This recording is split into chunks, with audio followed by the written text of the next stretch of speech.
The surgical suite fell silent as Dr. Elizabeth Morgan froze, forceps suspended mid-air, her eyes wide with disbelief. What she had extracted from Richard Bennett's back wasn't a typical melanoma. It was something else entirely. "Oh my God," Nurse Patricia whispered, then screamed, stumbling backward until she hit the instrument tray, sending metal clattering across the sterile floor.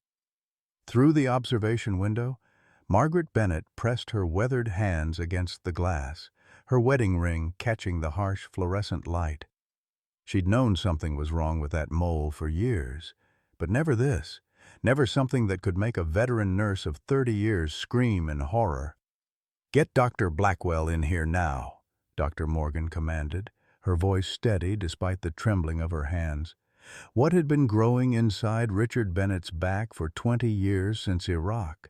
And more importantly, was it too late? Leave a like and share your thoughts in the comments along with the city you're watching from now. Let's continue with the story. Richard and Margaret Bennett had built their life together in the small lakeside town of Lakeview, Wisconsin, where the changing seasons marked the passing of their 46 years of marriage. Their modest two-story home sat 3 blocks from Lake Michigan, close enough to hear the waves on stormy nights, but far enough to afford their fixed-income retirement. The blue shutters needed painting and the porch steps had begun to sag, but it was theirs, paid off after decades of careful saving.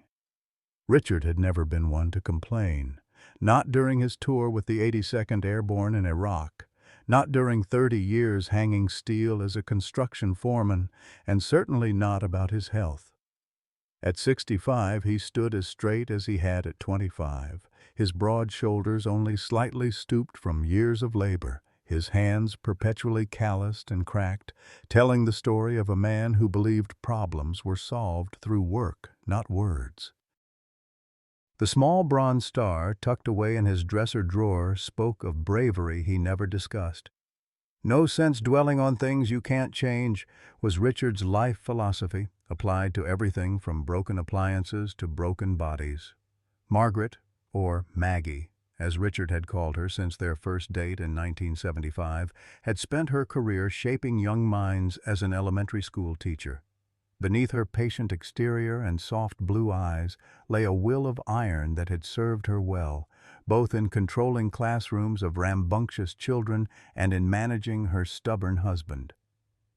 What Richard didn't know was that before they'd met, Margaret had served as a field nurse in the final years of Vietnam, an experience she'd buried so deeply that sometimes she convinced herself it had happened to someone else.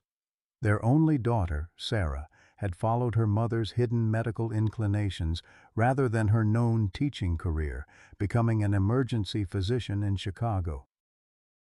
The 3-hour distance between them had grown greater than geographical miles, widened by Richard's disapproval of her divorce and his refusal to be a burden whenever health issues arose. "That mole's been there forever," Richard would dismiss whenever Margaret mentioned the dark spot between his shoulder blades. "Had it since Iraq, just another souvenir." She'd noticed it changing over the years, darkening, developing irregular borders. But Richard would wave away her concerns with the same certainty he used to predict Wisconsin weather. "Nothing to fuss about, Maggie. Had it checked back in '08. Doctor said it was nothing then. It's nothing now." Their small-town doctor, semi-retired Dr. Harrison, had never pushed the issue during Richard's infrequent visits. "Some men of Richard's generation, they have to be bleeding out to see a doctor," he'd once confided to Margaret. "Best not to push too hard unless absolutely necessary." So life continued in their comfortable routine. A morning coffee on the porch when weather permitted, volunteer work at church, weekly calls to Sarah, monthly dinner with Bill Thompson, Richard's war buddy who'd settled one town over, and yearly physical arguments that Richard eventually conceded to, grumbling all the way to the clinic and back. Their 46th anniversary tradition remained unchanged for decades. Home-cooked dinner, a single glass of champagne, and dancing to "Forever and Ever Amen" by Randy Travis, the song that had played during their first dance as husband and wife. Margaret had spent the afternoon preparing Richard's favorite meal, pot roast with root vegetables and her special cornbread that always earned a second helping. The January evening had turned cold with snow beginning to fall outside their bedroom window, coating the lake in a pristine white blanket that reflected the setting sun. "Richard, you about ready? Dinner's almost done," Margaret called from the doorway, wiping her hands on her apron. Richard emerged from the bathroom, towel wrapped around his waist, droplets of water still clinging to his silver hair. Despite the years, Margaret still felt that same flutter she'd experienced when they'd first met at her cousin's wedding. Richard had aged well, still strong, still handsome in that weathered way of men who'd spent their lives working outdoors. "Need help with those buttons?" she asked, knowing his arthritis sometimes made the small buttons difficult.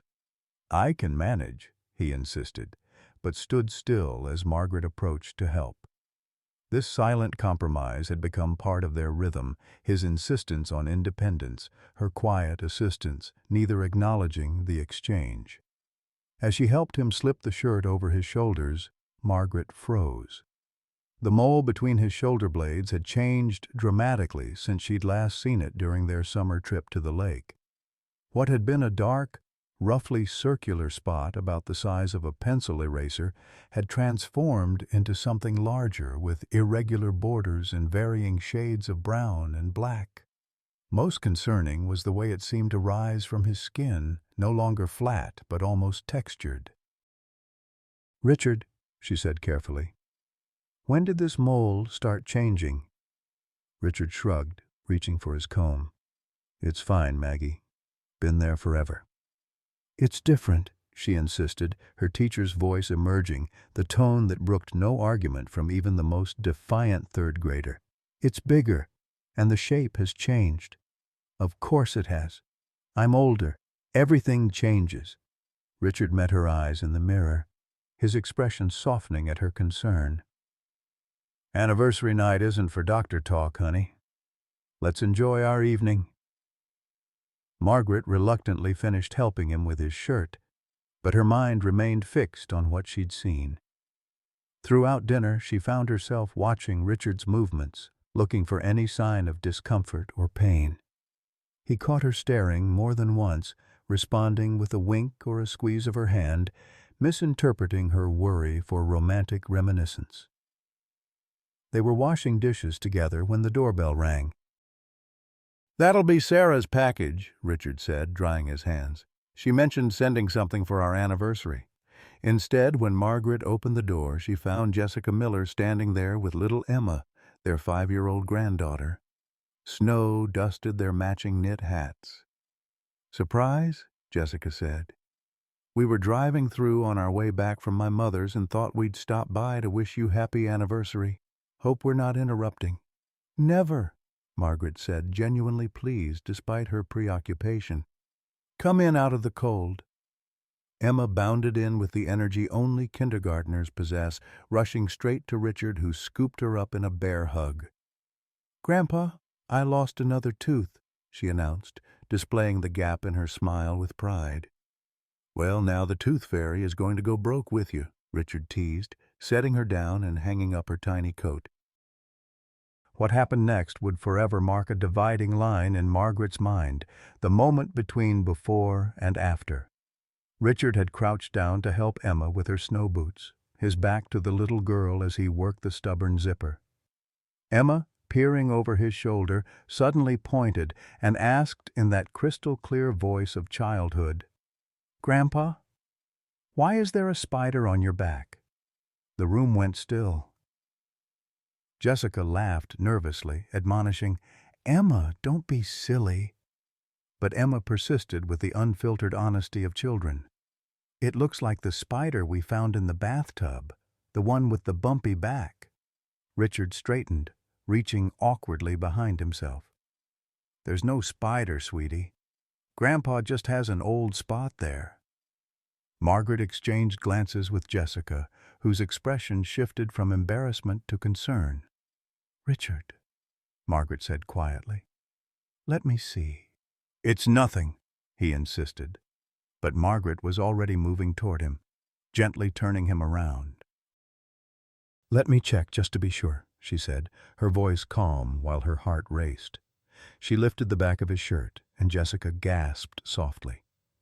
"Richard," Margaret said, her voice steadier than she felt, "I'm taking a picture of this with my phone, and you're going to look at it." For once, Richard didn't argue. When Margaret showed him the photo, his face paled beneath his perpetual tan. The mole had transformed dramatically, even since she'd seen it earlier that evening. The irregular borders now resembled appendages reaching outward, and the center had risen into a dome-like structure with a texture that, as Emma had innocently observed, resembled the body of a garden spider. "I'm calling Dr. Harrison tomorrow," Margaret said firmly. "No arguments." Richard nodded, the sight of the growth seemingly shocking him into silence. That night, after Jessica and Emma had gone, Margaret lay awake beside Richard, listening to his breathing. For the first time in their marriage, she heard fear in the uneven rhythm of his inhales and exhales. Sometime past midnight, she felt him stir. "Maggie," he whispered, It hurts. Never hurt before." Margaret reached for his hand in the darkness. "First thing tomorrow, Richard. I promise." Dr. Harrison's office squeezed them in between appointments the following morning. The elderly doctor's usual jovial demeanor disappeared the moment he examined Richard's back.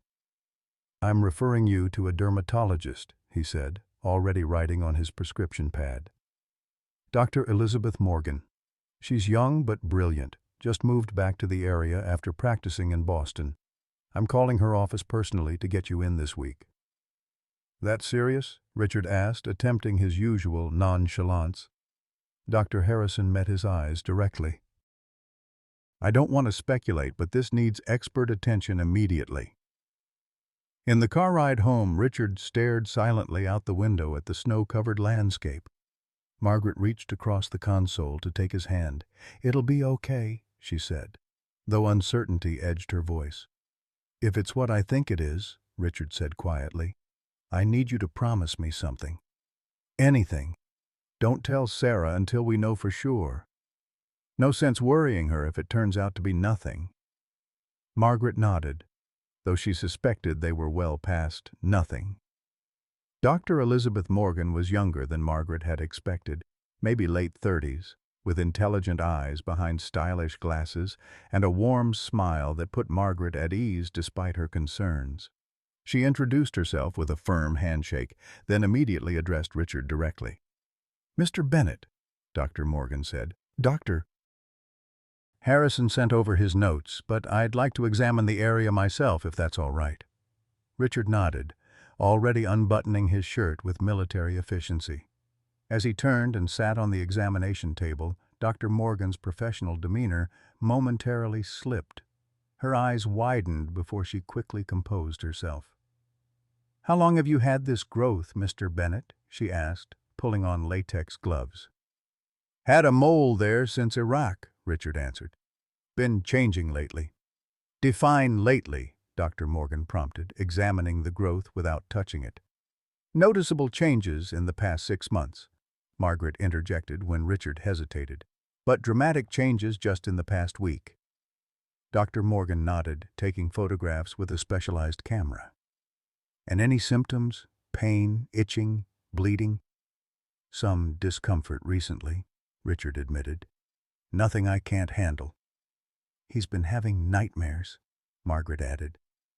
"And he said sometimes it feels warm." "Doctor?" Morgan raised an eyebrow. "Anything else you've noticed, Mr. Bennett? Even if it sounds unusual." Richard hesitated, glancing at Margaret. "Sometimes, and I know this sounds crazy, sometimes it feels like it's moving." Instead of dismissing this, Dr. Morgan leaned closer to examine the growth. "Movement sensations aren't uncommon with certain types of growths. The surrounding nerve endings can create that impression." She pressed gently around the edges of the growth, causing Richard to flinch. "Sorry," she said. "I need to check the borders." After several more minutes of examination, Dr. Morgan stepped back and removed her gloves. I'd like to do a biopsy today, if that's all right with you. A biopsy? Richard repeated. That's where you cut out a piece to test it, Margaret explained. Exactly. We'll numb the area first, of course. It's a standard procedure that will give us the information we need to proceed. Proceed with what? Margaret asked, her heart racing. Dr. Morgan met her eyes directly. I don't want to speculate until we have the biopsy results, but this doesn't present as a typical melanoma or basal cell carcinoma. The structure is unusual. Cancer. Richard's voice was flat. The biopsy will tell us more, Dr. Morgan said diplomatically. But I want to be straightforward with you. I'm concerned enough that I'd like to expedite the results. We should know something within 48 hours. As Dr. Morgan prepared for the biopsy, Margaret watched Richard's face harden into the expressionless mask she recognized from difficult times throughout their marriage. When his father died, when they lost their second pregnancy, when Sarah announced her divorce, it was the face of a man battening down the hatches before a storm. The biopsy procedure was quick but tense. Despite the local anesthetic, Richard winced when Dr. Morgan extracted a small portion of the growth. Margaret noticed the doctor's frown as she placed the sample in a container. "The tissue is denser than I expected," she commented, almost to herself. "I'm going to take one more sample from a different area, if that's all right." The second sample seemed to trouble Dr. Morgan even more. She labeled both containers carefully before addressing them again. "I'm sending these to the lab today. I've marked them for priority processing." She handed Richard a bandage care sheet. "Please keep the area clean and dry. If you notice any increased pain, bleeding, or other changes, call my office immediately, day or night. I've written my cell phone number on the back of my card." In the car ride home, Margaret finally voiced the fear that had been building since Dr. Morgan's reaction. "She's worried more than she's saying." Richard stared straight ahead at the road. "Let's not get ahead of ourselves, Maggie." "Could be nothing." "Richard Bennett, in 46 years of marriage, I've never known you to be a liar." Margaret's voice was gentle but firm. "Don't start now." The call from Dr. Morgan came earlier than expected. "Mrs. Bennett, is your husband with you?" Her voice was controlled but urgent. "He's out in the garage. Should I get him?" "Please, I'd like to speak with both of you." Margaret found Richard tinkering with their ancient lawn mower, though grass wouldn't need cutting for months. "Dr. Morgan is on the phone," she said. "She wants to talk to both of us."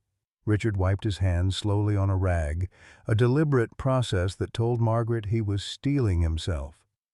They returned to the kitchen, where Margaret put the call on speaker. "Mr. and Mrs. Bennett, thank you for taking my call," Dr. Morgan began. "I've received preliminary results from the lab, and I'd like you to come in tomorrow morning to discuss them in person." "Just tell us now, Doc," Richard said gruffly. "Is it cancer?" A pause. "The results are inconclusive in some ways. There are abnormal cells present that share characteristics with melanoma, but there are other findings that don't fit that diagnosis." "What does that mean?" Margaret asked. "It means we need to do a more extensive removal and examination. I've consulted with Dr. Thomas Blackwell, an oncologist here in our hospital. He's agreed to see you tomorrow at 9 a.m. I'll be there as well." After they hung up, Richard stood silently by the kitchen counter, his face unreadable. "Richard," Margaret prompted gently. "Knew a guy in my unit," he said finally. "Got some kind of growth that the medics couldn't figure out.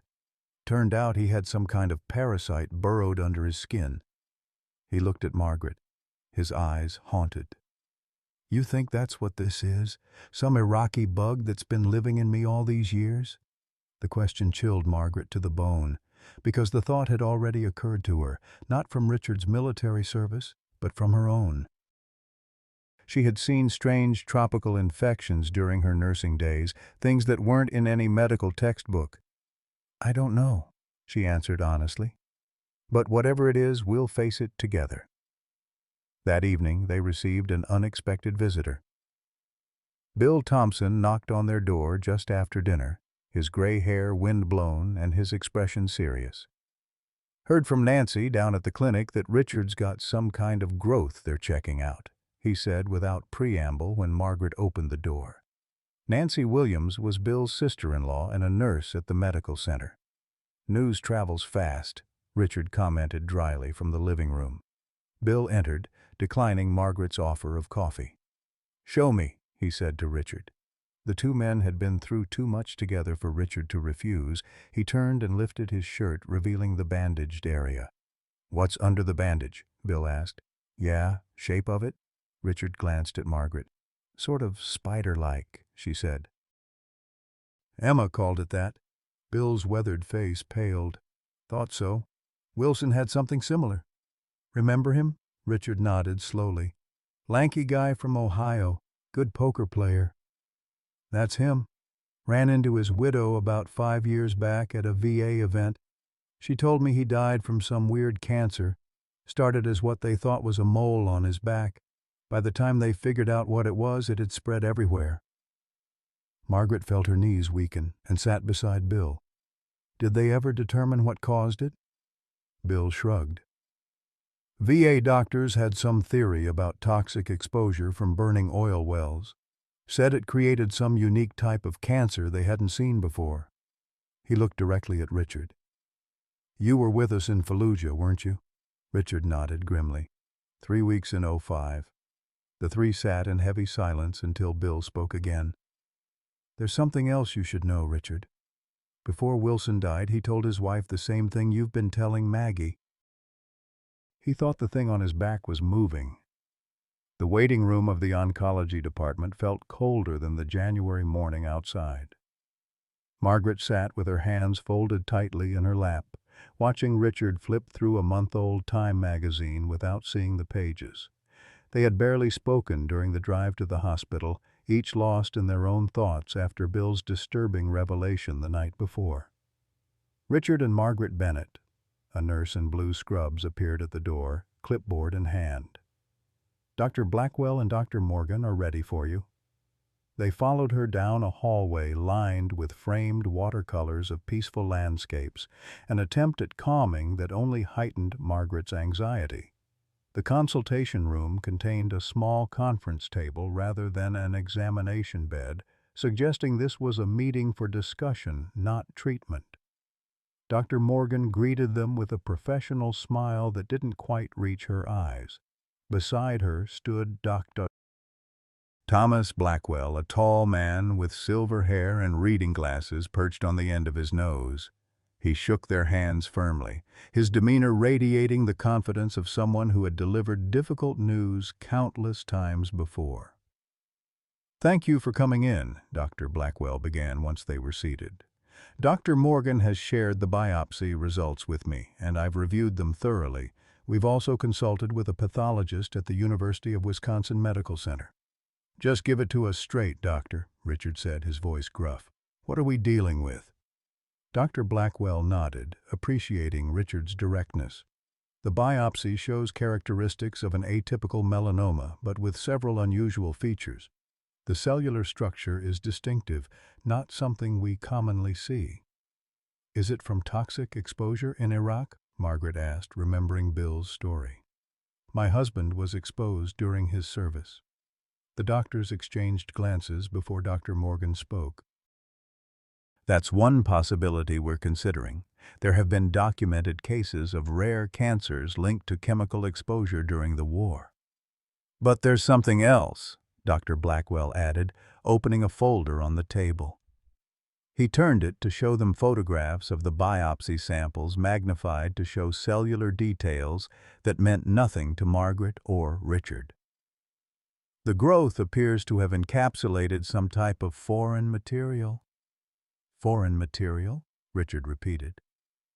"Something that doesn't belong in human tissue," Dr. Blackwell clarified. "We won't know exactly what until we remove the entire growth and analyze it." "When?" Margaret asked. "As soon as possible," Dr. Morgan said firmly. "I've scheduled an operating room for tomorrow morning. This isn't something we want to leave in place any longer than necessary." Richard leaned forward, fixing both doctors with a steady gaze. "Level with me. Is this thing going to kill me, Doctor?" Blackwell removed his glasses, meeting Richard's eyes directly. "Without removal and proper treatment, yes, eventually it could. But caught at this stage with appropriate intervention, your prognosis could be quite good. We simply need more information, which we'll get from the complete excision." As they discussed surgical procedures and recovery expectations, Margaret's mind drifted back to her nursing days in Vietnam. She had seen strange tropical infections, unusual reactions to environmental exposures, but nothing like what was growing on Richard's back. Part of her wondered if she should reveal her medical background to the doctors, but something held her back, a sense that her past and Richard's condition were connected in ways she didn't yet understand. After signing consent forms and receiving pre-surgical instructions, they made their way back to the parking lot. Snow had begun falling again, large flakes drifting lazily in the still air. "Should we call Sarah?" Margaret asked as Richard scraped ice from the windshield. He paused, the scraper mid-stroke. "Not yet. Let's wait until after tomorrow, when we know more." He resumed the rhythmic scraping with more force than necessary. No sense worrying her if this turns out to be simple. Margaret wanted to point out that nothing about this situation seemed simple, but she recognized Richard's need to maintain some control, to protect their daughter even now. Back home, Margaret called their pastor to ask for prayers, made arrangements with their neighbor to collect mail, and packed an overnight bag while Richard sat at the kitchen table methodically cleaning his fishing lures, though ice fishing season was still weeks away. "Should call Bill," he said suddenly. "Ask him if he remembers anyone else from our unit with similar symptoms." Margaret nodded. "Good idea. I'll make us some lunch first." As she assembled sandwiches, her mind kept returning to what Bill had said about Wilson. Should she show the doctors his case history?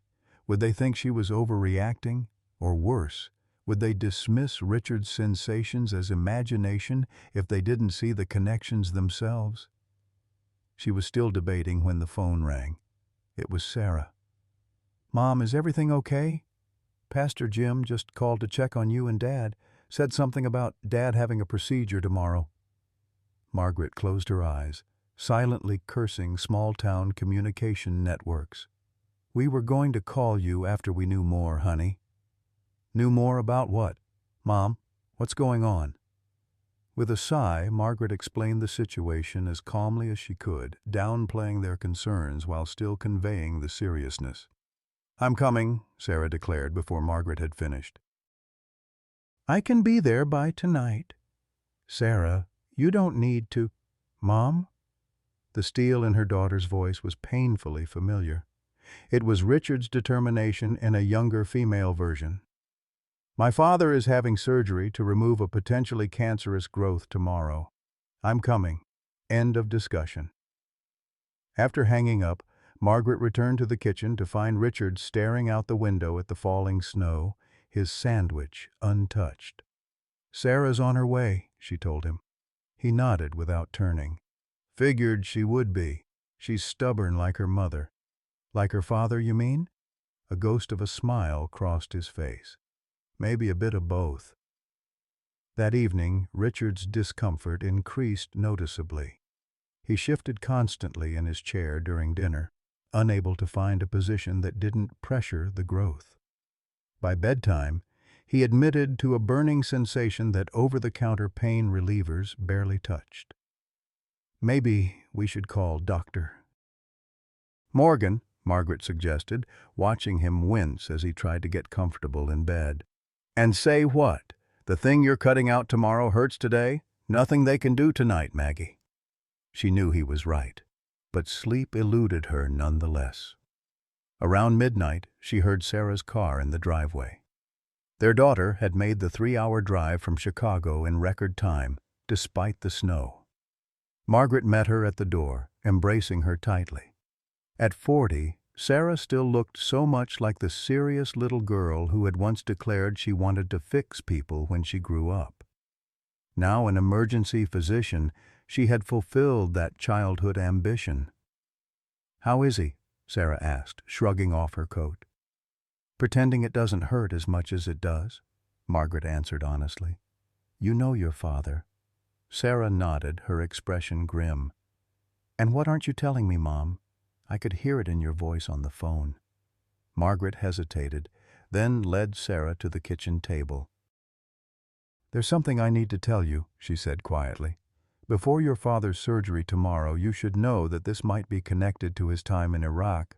His friend Bill Thompson mentioned another soldier from their unit who died from a similar condition."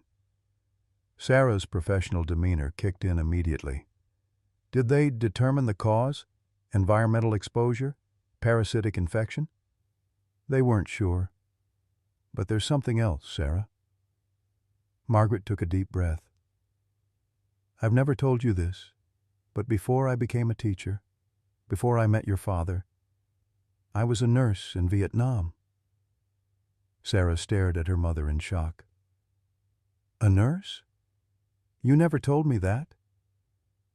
"When I came home, people didn't exactly celebrate those who'd been part of that war. And the things I saw there, I wanted to forget, to start fresh. Teaching seemed like a way to create, rather than just repair." "Does Dad know?" Margaret shook her head. "We met after I had already changed careers. I've never told him." She looked at her daughter with tear-filled eyes. "I treated soldiers with unusual tropical conditions, infections that behave differently from anything in medical textbooks. And once I assisted with a case similar to your father's, a growth that seemed to have its own movement patterns." "What was it?" Sarah asked, her medical mind engaged. "We never definitively knew. The soldier was evacuated to Japan before final diagnosis. But the working theory was that his body was encapsulating shrapnel, creating a kind of protective cocoon that eventually developed its own blood supply."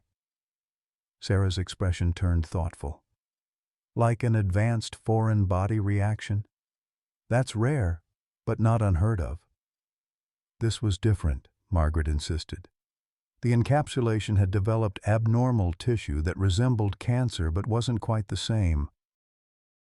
The military doctors were fascinated but also disturbed. Their conversation was interrupted by sounds of distress from the bedroom. They rushed to find Richard sitting up in bed, his face pale with pain. "Dad, what's wrong?" Sarah was instantly at his side, her physician's training taking over. "Burning," Richard gasped, "like fire under the skin." Sarah gently examined the bandaged area, her expression growing concerned at the redness spreading beyond the edges of the dressing. "We should call Dr. Morgan," she said firmly. "This level of inflammation isn't normal." This time, Richard didn't argue. Morning arrived with a sense of suspended reality.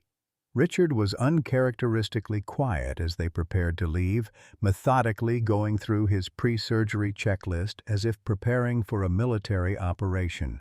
No food or drink after midnight. Shower with the special antibacterial soap. No jewelry or metal objects. At the hospital, the admitting process moved with well-oiled efficiency. Richard was taken to a preparation room while Margaret and Sarah settled in the surgical waiting area. Dr. Morgan stopped by briefly, her confident smile providing a measure of reassurance. "We've assembled an excellent team," she told them. "Dr. Blackwell will be assisting, along with Dr. Patel, who specializes in complex dermatological surgeries. We're going to take very good care of Richard." Margaret nodded gratefully, then remembered what Sarah had told her about the increased inflammation they'd observed last night. "Dr. Morgan, is it concerning that the area around the growth seemed more inflamed this morning?" "We noted that during his intake examination," Dr. Morgan confirmed. It's one of the reasons we want to proceed immediately. The body is clearly mounting an aggressive response to whatever is in there." After Dr. Morgan left, Sarah turned to Margaret with questions in her eyes. "Mom, now that I know about your nursing background, I have to ask, do you have any theories about what might be happening with Dad?" Margaret hesitated, then decided her daughter deserved honesty. "I've been thinking about it all night. In Vietnam, I saw soldiers whose bodies reacted strangely to embedded foreign objects, not just typical encapsulation, but almost adaptive responses, as if the body was trying to find a way to live with something it couldn't expel. That's consistent with some rare immunological responses," Sarah said thoughtfully. "The body creates a microenvironment around the foreign material, sometimes even developing specialized tissue to contain it. But what concerns me," Margaret continued, "is what happens when that balance is disrupted. When you remove something the body has spent years adapting to." Their conversation was interrupted by a nurse informing them that Richard's surgery had begun. Now there was nothing to do but wait, the minutes stretching into hours, marked only by the steady tick of the waiting room clock and the occasional announcement over the hospital intercom. Around noon, Dr. Blackwell appeared in the doorway, still wearing his surgical cap. His expression was unreadable as he approached them. "The surgery is still in progress," he began. "But Dr. Morgan asked me to update you. We've encountered some unexpected findings." Margaret's heart stuttered. "What kind of findings?" "The growth is more extensive than the imaging suggested. It has developed a network of fibrous extensions beneath the surface of the skin." He hesitated, choosing his words carefully. "And we've confirmed there is a foreign object embedded within the growth itself." "What kind of foreign object?" Sarah asked, her physician's demeanor taking over. "That's what we're working to determine now. It appears to be metallic in nature." Dr. Blackwell looked directly at Margaret. "Mrs. Bennett, does your husband have any history of shrapnel wounds or other embedded foreign bodies from his military service?" Margaret shook her head slowly. "Not that he ever mentioned. He received a Purple Heart, but he never talked about the circumstances." Dr. Blackwell nodded thoughtfully. "We're proceeding carefully to remove both the growth and the embedded object intact. Dr. Morgan will come speak with you when the procedure is complete." After he left, Sarah turned to Margaret, her face pale. "Mom, this sounds exactly like what you just described." "The case from Vietnam."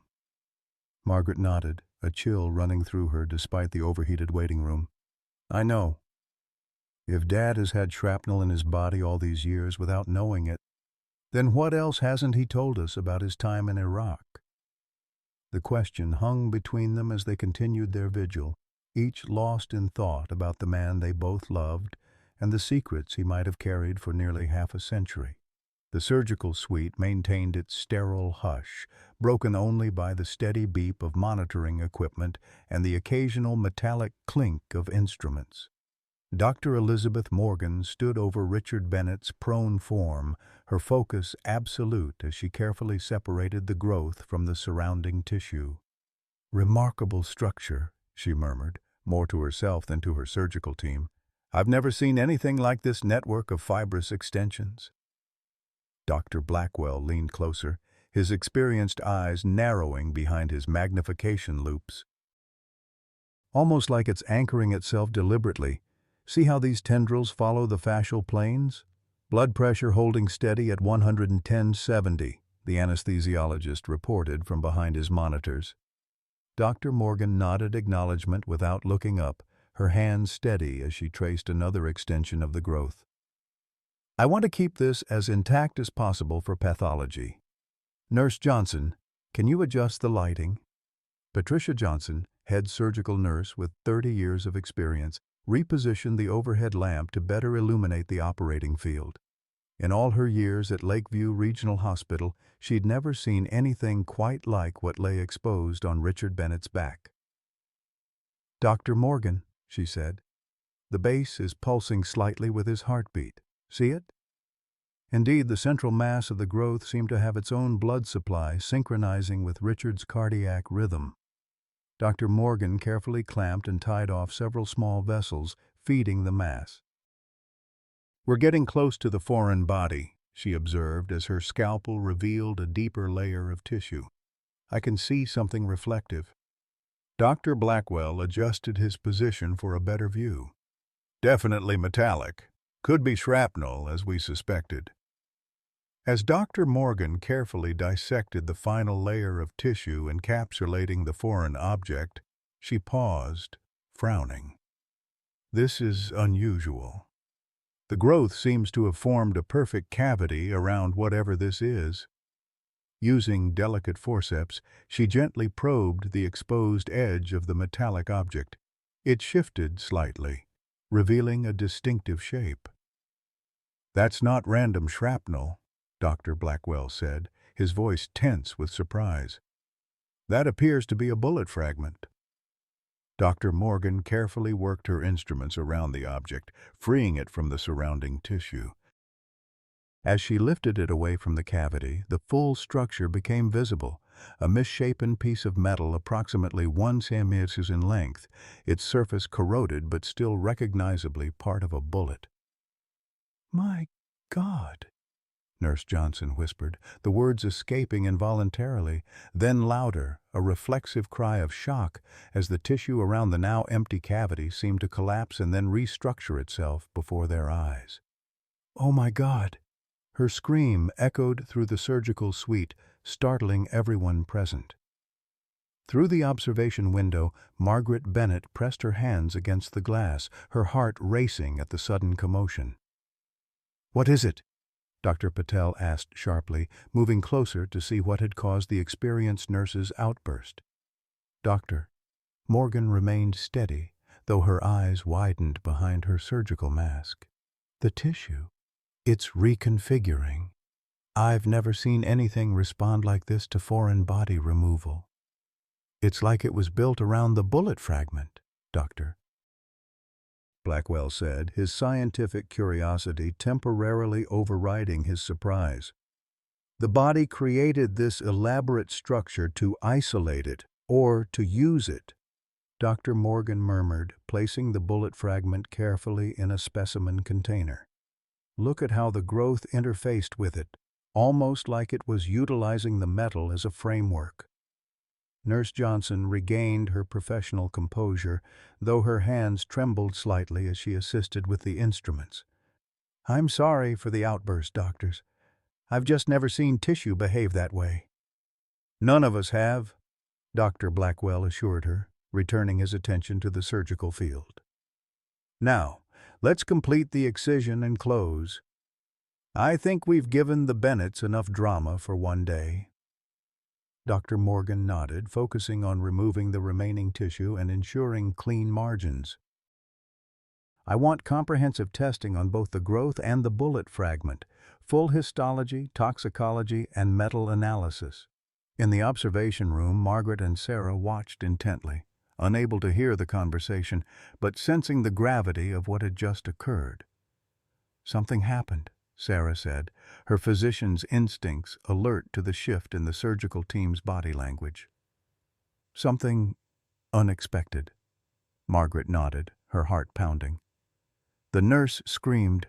"Patricia Johnson has been a surgical nurse longer than Dr. Morgan has been alive.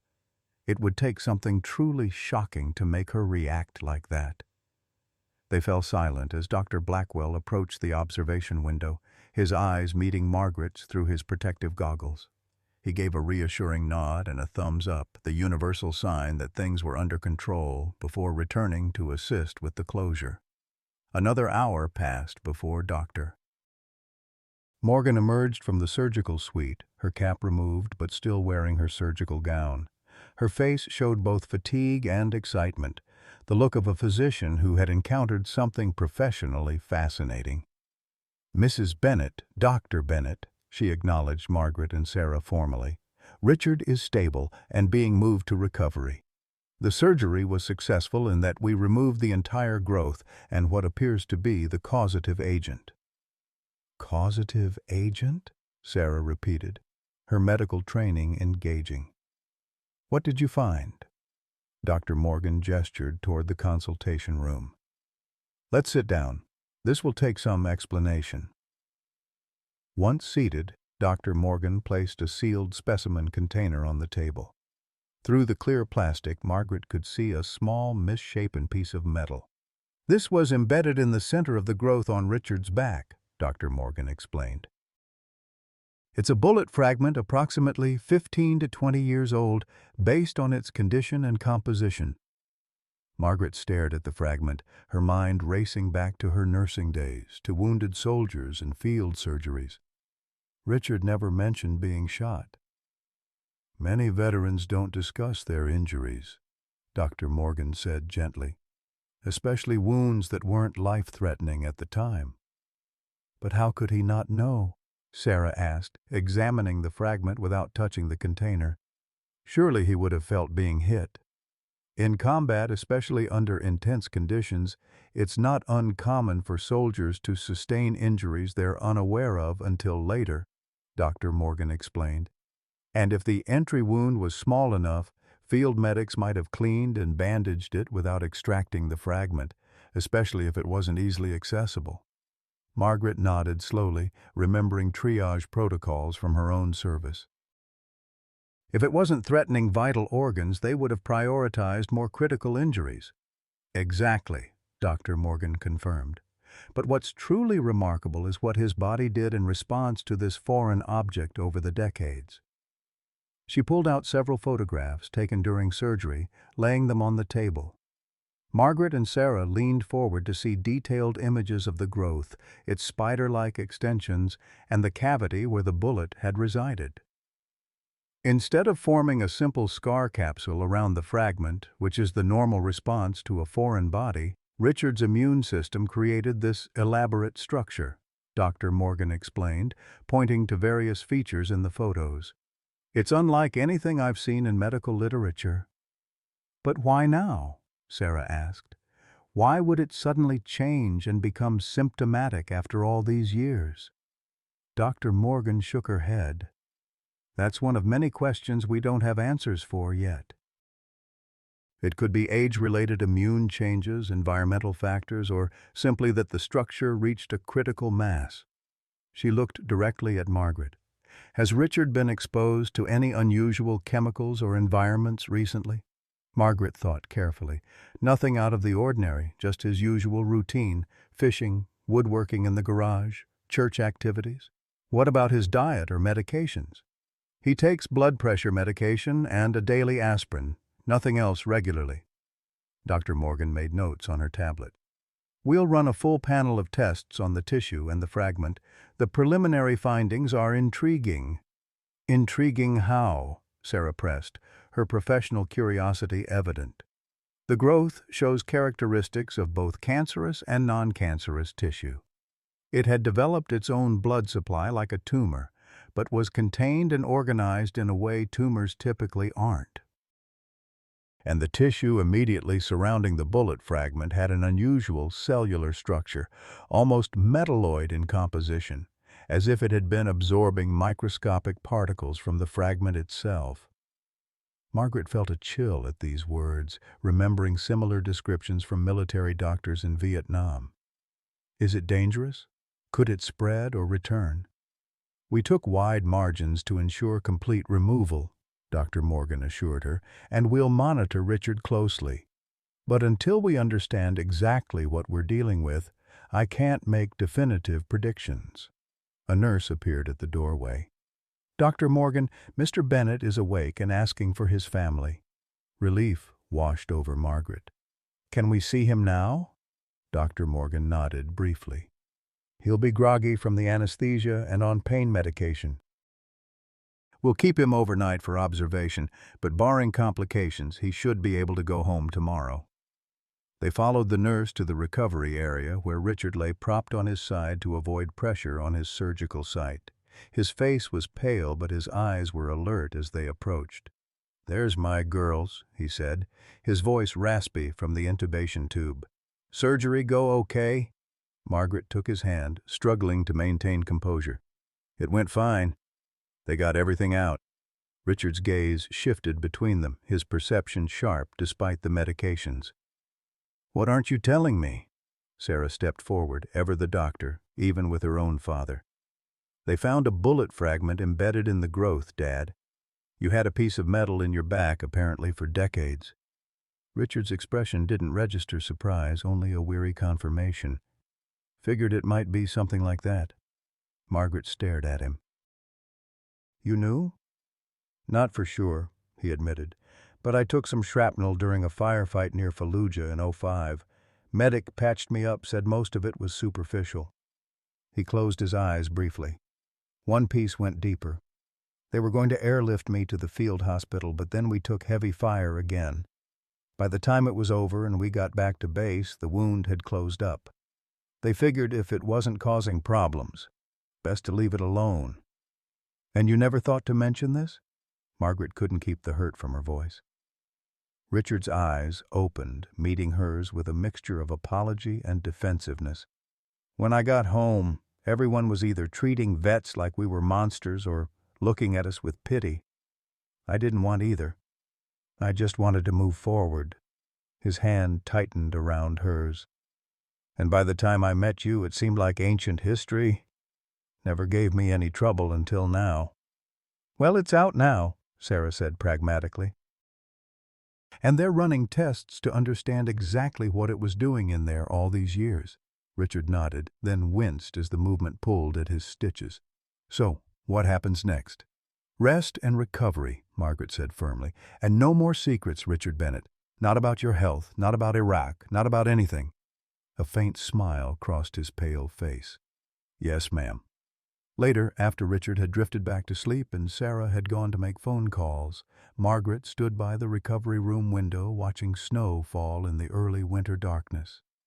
Dr. Morgan found her there, 2 cups of coffee in hand.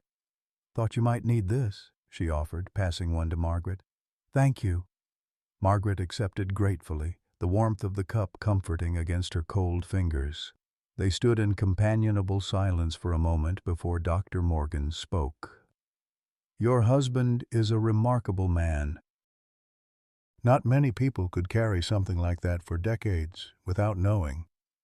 Margaret nodded, watching Richard's chest rise and fall in sleep. He's carried more than that, I think. Things he never talks about from the war. That generation often doesn't, Dr. Morgan said softly. My father was in Iraq, too. He didn't speak about it until he was diagnosed with terminal cancer.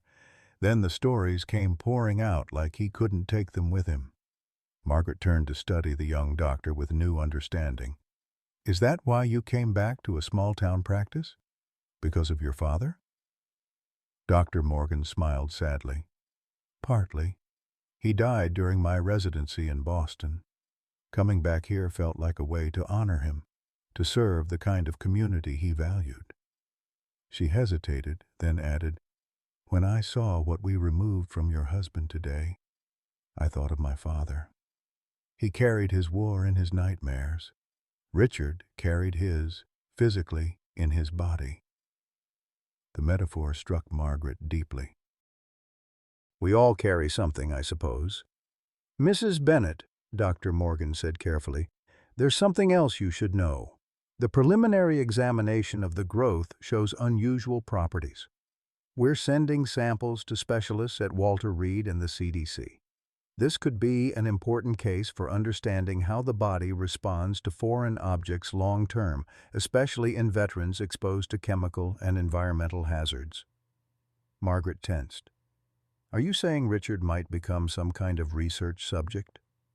Nothing invasive, Dr. Morgan assured her quickly. Just analysis of the tissue we've already removed, but the findings could potentially help other veterans facing similar issues. Margaret considered this, watching her husband sleep. How many others might be carrying fragments of war in their bodies, ticking time bombs waiting to manifest decades later? Whatever helps others, she finally said. Richard would want that. But his recovery comes first. Absolutely, Dr. Morgan agreed. And speaking of recovery, you should get some rest yourself. We have your cell number. We'll call immediately if there's any change." Margaret nodded but made no move to leave. "I'll stay a while longer, just to be sure he's resting comfortably." Dr. Morgan understood. With a gentle squeeze of Margaret's shoulder, she left her to her vigil. Alone with her sleeping husband, Margaret finally allowed herself to process the day's revelations. Richard had carried a piece of the war inside him for most of their marriage, and she had carried her own secret, her service as a nurse, the horrors she'd witnessed and tried to forget. Perhaps it was time for both of them to unburden themselves of the past they'd been carrying for far too long. Richard's homecoming the following day should have marked the beginning of recovery, but life rarely follows expected paths. Margaret had prepared their bedroom with extra pillows, arranged his medications on the nightstand, and stocked the refrigerator with easy meals. Sarah had taken a week's leave from the emergency department to help with her father's care, setting up a makeshift office in the spare bedroom. The first 2 days passed uneventfully. Richard slept most of the time, the pain medication keeping him drowsy but comfortable. He followed post-surgical instructions with military precision, allowing Margaret to change his dressings and taking antibiotics without complaint.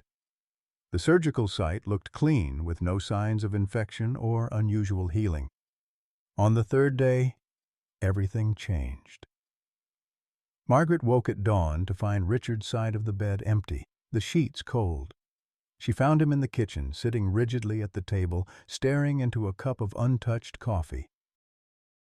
His face was ashen with a light sheen of sweat despite the chill in the early morning air. "Richard, what are you doing up so early?" She approached cautiously, alarmed by his appearance. "Couldn't sleep," he said, his voice strained. "Back's on fire." Margaret immediately placed her palm on his forehead, feeling the heat radiating from his skin. "You're burning up. When did this start?" "Middle of the night. Thought it might pass." He winced as he shifted position. "It's getting worse." Sarah appeared in the doorway, already dressed for the day. Her clinical gaze assessed her father instantly.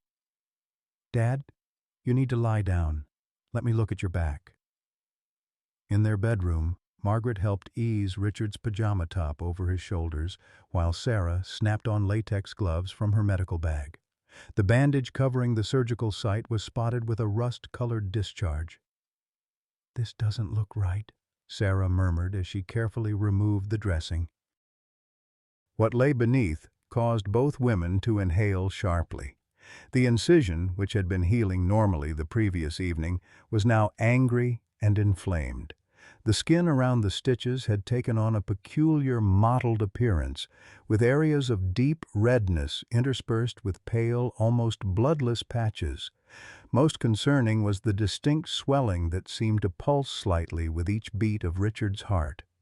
"We need to get him back to the hospital," Sarah said, her professional demeanor firmly in place despite the fear Margaret could see in her eyes. "Now, within the hour." Richard was back in the emergency department, his temperature climbing to 103 as Dr. Morgan examined the surgical site with growing concern. "This isn't a typical post-surgical infection," she said, gently probing the swollen tissue. "I'm seeing unusual characteristics in the inflammatory response." She looked up at Margaret. "Did anything change in the last 24 hours? Any new medications, foods, environmental exposures?" Margaret shook her head. "Nothing." He was following all the instructions. Dr. Morgan turned to the emergency room nurse. "I want broad-spectrum antibiotics started immediately, and alert Dr. Blackwell. We need to consider taking him back to surgery to clean out this site." As the medical team rushed to implement orders, Margaret found herself pushed to the periphery of the room, watching helplessly as her husband's condition deteriorated. His breathing had become labored, and the monitor showed his heart rate increasing as his body fought whatever was invading it. Sarah approached, putting an arm around her mother's shoulders. "They're doing everything right, Mom. The infection just took hold incredibly fast." "This isn't just an infection." Margaret said with quiet certainty. "This is something else." Before Sarah could respond, Dr. Blackwell entered the room quickly, donning gloves to examine Richard. After a brief assessment, he conferred with Dr. Morgan in low, urgent tones. Margaret strained to hear their conversation. Unusual presentation. Resistant to standard prophylaxis. Need to explore the site immediately. Dr. Blackwell approached them, his expression grave but composed. "Mrs. Bennett, we need to take Richard back to surgery right away. There appears to be a severe inflammatory response developing at the surgical site, possibly with a resistant infection." "Do whatever you need to do," Margaret said, clasping Richard's hand. His skin felt frighteningly hot against hers. Richard's eyes fluttered open, finding Margaret's face. "Maggie," he whispered, his voice barely audible. "If anything happens—" She cut him off firmly. "This isn't goodbye, Richard Bennett. You're going to be fine." A ghost of his familiar smile crossed his face. "Still giving orders after all these years." As they prepared to move him to surgery, Richard suddenly gripped Margaret's hand with surprising strength. "There's a metal box," he said urgently.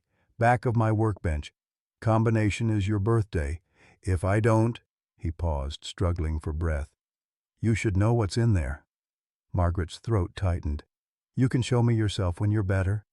Richard's eyes held hers with an intensity that belied his weakened state. "Promise me you'll look." "I promise," she whispered, pressing a kiss to his forehead as the transport team arrived to take him to surgery. The surgical waiting room felt colder and more sterile than during their previous visit, the cheerful paintings on the walls now seeming mockingly bright against the gravity of the situation. Margaret sat rigidly in the uncomfortable chair, her hands clasped so tightly that her knuckles had turned white. "Mom," Sarah said gently, placing a cup of tea beside her. "You should try to drink something. It's going to be a long wait." Margaret nodded absently, her mind elsewhere. "That box he mentioned. I never knew about any metal box in his workshop." Sarah sat beside her. "Dad has always been private about some things." "Too private," Margaret said, a trace of bitterness creeping into her voice. 46 years of marriage, and he's still keeping secrets." "Everyone has parts of themselves they keep hidden," Sarah observed. "Even you, Mom." Margaret looked up sharply. "What do you mean?" "You never told me you were a nurse in Vietnam. Never mentioned you had medical training at all." The simple statement hung in the air between them. Not an accusation, but a recognition of a truth they both now understood. Their family had been built on a foundation of unspoken experiences, carefully omitted from the stories they told about themselves. "I wanted to forget that part of my life," Margaret finally said. "When I came home, I couldn't bear to think about what I'd seen, what I'd done. Teaching children seemed like the opposite of patching up broken soldiers, a way to build something instead of just trying to keep it from falling apart." Sarah nodded slowly. "And Dad probably felt the same way about his experiences. But his secret nearly killed him," Margaret said, her voice breaking. "If we'd known about that bullet fragment years ago—" "You can't know that it would have made any difference," Sarah said, her physician's pragmatism emerging. "That growth could have formed regardless, or removing the fragment earlier might have caused different complications." Their conversation was interrupted by Bill Thompson, who appeared in the waiting room doorway. His weather-beaten face creased with concern. "Heard Richard was back in the hospital," he said, approaching them. "Nancy called me." Margaret nodded, grateful for his presence. Bill was the closest thing to family they had in town beyond Sarah. "Some kind of infection or reaction at the surgical site," she explained. "They've taken him back into surgery." Bill settled his lanky frame into a chair across from them. "Tough old bird, your husband. He'll pull through." "You knew about the bullet, didn't you?" Margaret asked suddenly. "You knew he'd been shot." Bill's silence was answer enough. After a moment he sighed heavily.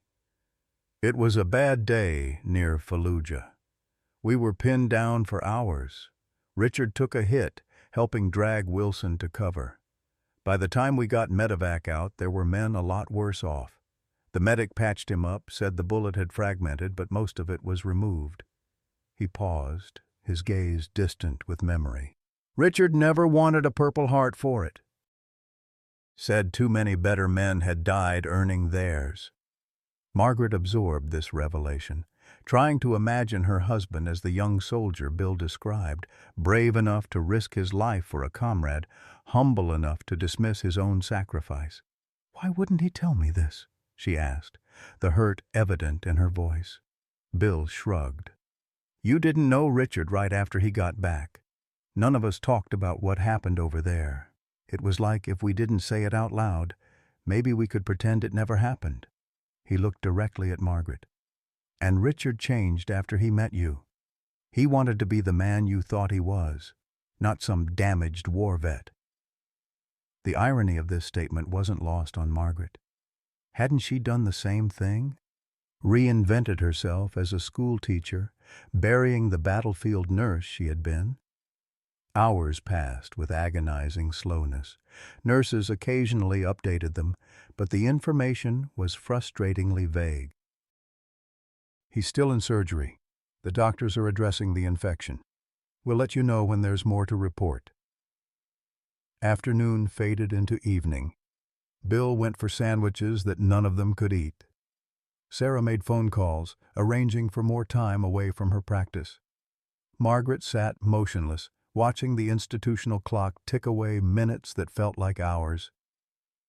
Finally, near midnight, Dr. Morgan appeared, still in surgical scrubs, her face drawn with fatigue. Margaret stood immediately, reading the gravity in the doctor's expression. "Richard is in critical condition," Dr. Morgan began without preamble. "We've cleaned out the surgical site and found an aggressive infection unlike anything I've encountered before. The tissue around the original incision was compromised." "Compromised how?" Sarah asked, her medical training pushing through her personal concern. "The infection appears to be causing rapid necrosis along the fascial planes where the growth had extended its tendrils. It's as if removing the growth triggered an inflammatory cascade that's destroying the surrounding tissue." Dr. Morgan ran a hand through her hair, disheveling her surgical cap. "We've placed drains and started him on 3 different antibiotics, but his body is under tremendous stress." "Will he recover?" Margaret asked, the only question that mattered. Dr. Morgan met her gaze directly. "I can't make promises, Mrs. Bennett. The next 24 to 48 hours will be critical. His age and overall health work in his favor, but this infection is aggressive and unusual." "Can I see him?" Margaret's voice was barely above a whisper. "He's in ICU. You can visit briefly, but he's heavily sedated and on a ventilator to support his breathing while his body fights the infection." The ICU was a jarring contrast to the Richard that Margaret knew. Her strong, independent husband lay unconscious, connected to machines that breathed for him, monitored his heart, and delivered medications and fluids. His skin had a grayish pallor beneath the harsh lighting, and the rhythmic whoosh of the ventilator seemed to emphasize how tenuous his condition had become. Margaret approached the bed slowly, carefully taking his hand between hers. His fingers were cool to the touch, the calluses that had always defined his working hands now seeming like artifacts of another life. "I'm here, Richard," she said softly, knowing he couldn't hear her but needing to speak nonetheless. "You need to fight this. We have too many years ahead of us for you to check out early." Behind her, the ICU nurse adjusted an IV drip, her movements efficient but gentle. "You can stay for 15 minutes, she said kindly. "Then you should get some rest. We'll call if there's any change." Margaret nodded, unable to tear her gaze from Richard's face. In sleep, the years seemed to fall away from him. She could almost see the young soldier he had been, carrying the wounds of war silently within him for decades. "I never told you," she whispered, leaning close to his ear. I was there too, Richard. Not where you were, but in the same war. I was a nurse before I was a teacher. I saw what that war did to young men like you." Her voice caught. "Maybe if I'd told you, you would have felt safe enough to tell me about the bullet. Maybe we could have prevented this." There was no response, only the steady beep of monitors and the mechanical rise and fall of his chest. Margaret pressed a kiss to his forehead and reluctantly allowed Sarah to lead her away with a promise to return at first light. That night Margaret couldn't sleep. Richard's words echoed in her mind. "There's a metal box. You should know what's in there." Whatever secrets he had kept locked away, he wanted her to discover them now, when he might never have the chance to explain them himself. At 3 o'clock in the morning, she found herself in Richard's workshop, the familiar smells of sawdust and machine oil surrounding her like a presence. The workbench stood against the far wall, its surface meticulously organized, with tools hung in designated places and jars of nails and screws arranged by size. Margaret ran her hand along the underside of the bench until her fingers found a metal box bolted to the wood. It was a small safe, no larger than a hardcover book. She entered her birthday into the combination lock, 042639. and heard the satisfying click as the mechanism released. Inside lay a collection of items she had never seen, a tarnished set of dog tags, a faded photograph of young soldiers posing before a helicopter, a Purple Heart medal still in its presentation case, and a sealed envelope with Maggie written on it in Richard's neat block handwriting. With trembling fingers she opened the envelope. Inside was a letter dated 5 years earlier. "My dearest Margaret," it began. "If you're reading this, it means I've either finally found the courage to share this with you, or I'm gone and you found my hiding place. Either way, it's time you knew the full truth about what happened in Iraq and why I've kept it hidden all these years." Margaret's hands trembled as she continued reading. Richard's letter, the workshop's single bulb casting long shadows across the page. "My dearest Margaret, if you're reading this, it means I've either finally found the courage to share this with you, or I'm gone and you found my hiding place. Either way, it's time you knew the full truth about what happened in Iraq and why I've kept it hidden all these years." It wasn't just a bullet fragment, Maggie. It was evidence. In April 2005, my unit was operating near Fallujah when we received intelligence about a village allegedly harboring insurgent forces. Our orders were to secure the area. What we found instead were civilians, women, children, and elderly men. No weapons, no enemy soldiers. Our commanding officer, Lieutenant Harris, was convinced the intelligence was correct. He ordered us to search every home, detain anyone suspicious. As we carried out these orders, a firefight broke out at the edge of the village. To this day, I don't know who fired first. In the chaos that followed, Lieutenant Harris lost control of the situation and of himself. He ordered us to neutralize the village. Most of us stood frozen, unable to believe what we were hearing. That's when I saw him raise his weapon toward a group of villagers huddled together. I did the only thing I could think of. I tackled him. His weapon discharged, and I felt the bullet tear into my back. In the struggle, I managed to subdue him, but not before he'd wounded 2 villagers. The official report stated that we were ambushed, that Lieutenant Harris was killed by enemy fire while heroically protecting civilians, and that I was wounded in the same engagement. It was a lie, Maggie. Harris survived. He was quietly transferred out and eventually discharged. The bullet in my back was American, not Iraqi. 3 other men in my unit knew the truth: Bill Thompson, Dave Wilson, and Carl Johnson. We made a pact to never speak of it. The military had its narrative, and contradicting it would have meant court-martials, possibly prison. We were just kids, scared and wanting to go home. The Purple Heart they gave me is a fraud. I couldn't bear to wear it, couldn't stand the thought of being honored for an act that, while it saved innocent lives, also covered up a terrible truth. So I buried it away, along with the memories. I've lived with this secret for so long that it became part of me, like that bullet fragment, something foreign embedded so deeply it couldn't be removed without causing damage. I wanted to tell you so many times, especially when we'd hear about war crimes on the news and you'd say, "How could soldiers do such things?" I wanted you to know that sometimes the hardest courage is standing against your own. I'm sorry for not trusting you with this truth. It wasn't that I didn't trust your love. I didn't trust myself to face what happened if I spoke it aloud. Some wounds never truly heal. They just get walled off by scar tissue in time. Whatever happens, know that loving you has been the great redemption of my life. You gave me the chance to be a better man than the one who came back from that war. Always yours, Richard. Margaret pressed the letter to her chest, tears streaming down her face as decades of her husband's silent burden became clear. The stoicism, the nightmares he'd never explained, his reluctance to discuss his service, all of it crystallized into a single heartbreaking picture of a man carrying not just shrapnel, but guilt and trauma embedded as deeply as the metal in his flesh.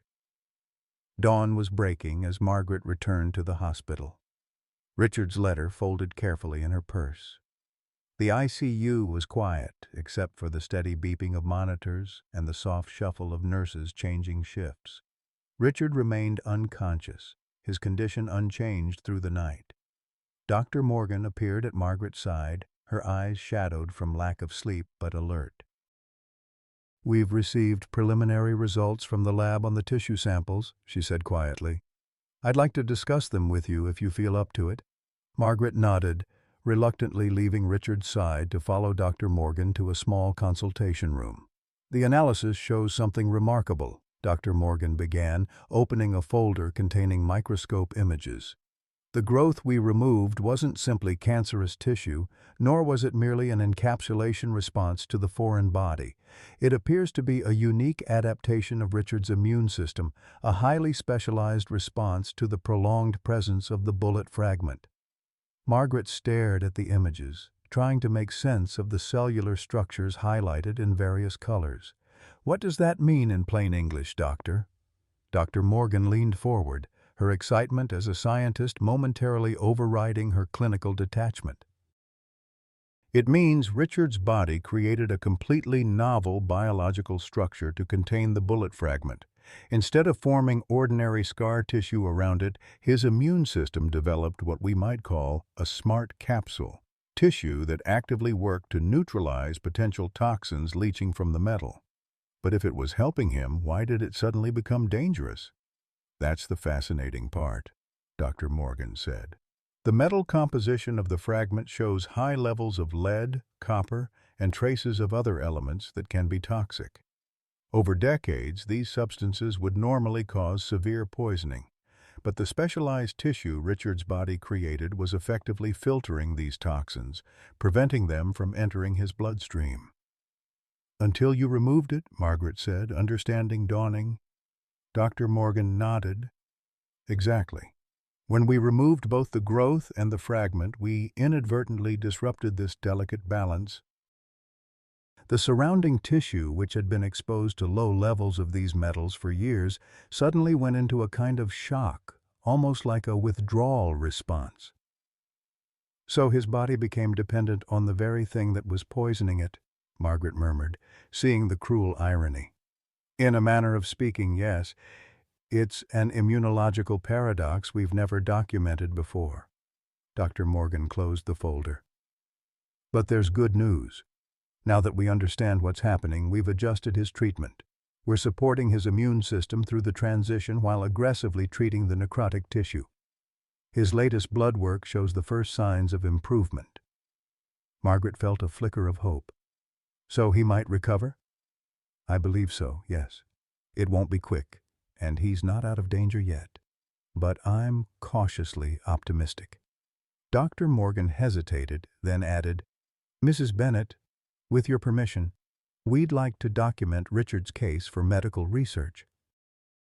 This could help us understand long-term effects of embedded shrapnel in veterans, potentially helping others with similar conditions.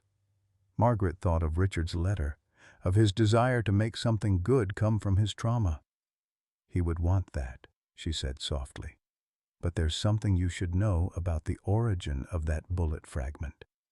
She carefully explained what Richard had revealed in his letter, watching Dr. Morgan's expression shift from surprise to compassion. That explains much about the unusual composition of the bullet, the doctor said thoughtfully. It wasn't standard enemy ammunition because it wasn't enemy fire. She reached across the table to touch Margaret's hand. This doesn't change our treatment approach, but it certainly adds context to what Richard has been carrying all these years, both physically and emotionally.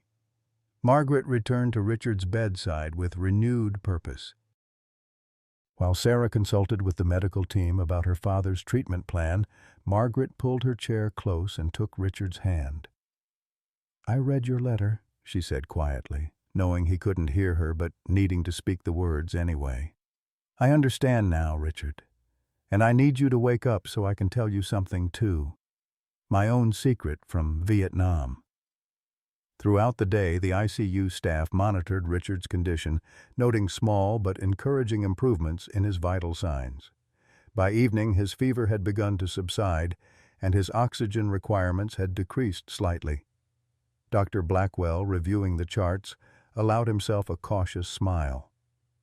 "He's fighting back," he told Margaret and Sarah. "These are good signs." As visiting hours ended, Margaret reluctantly prepared to leave. She had just gathered her purse when a nurse rushed into Richard's room, quickly checking the monitors and examining him. "His eyelids are fluttering," she explained, flashing a penlight across Richard's eyes. "He might be trying to wake up." Margaret hurried back to his side, heart pounding. "Richard, can you hear me?" For a terrible moment, there was no response. Then, almost imperceptibly, Richard's fingers twitched against hers. His eyes remained closed, but the movement was deliberate, a squeeze.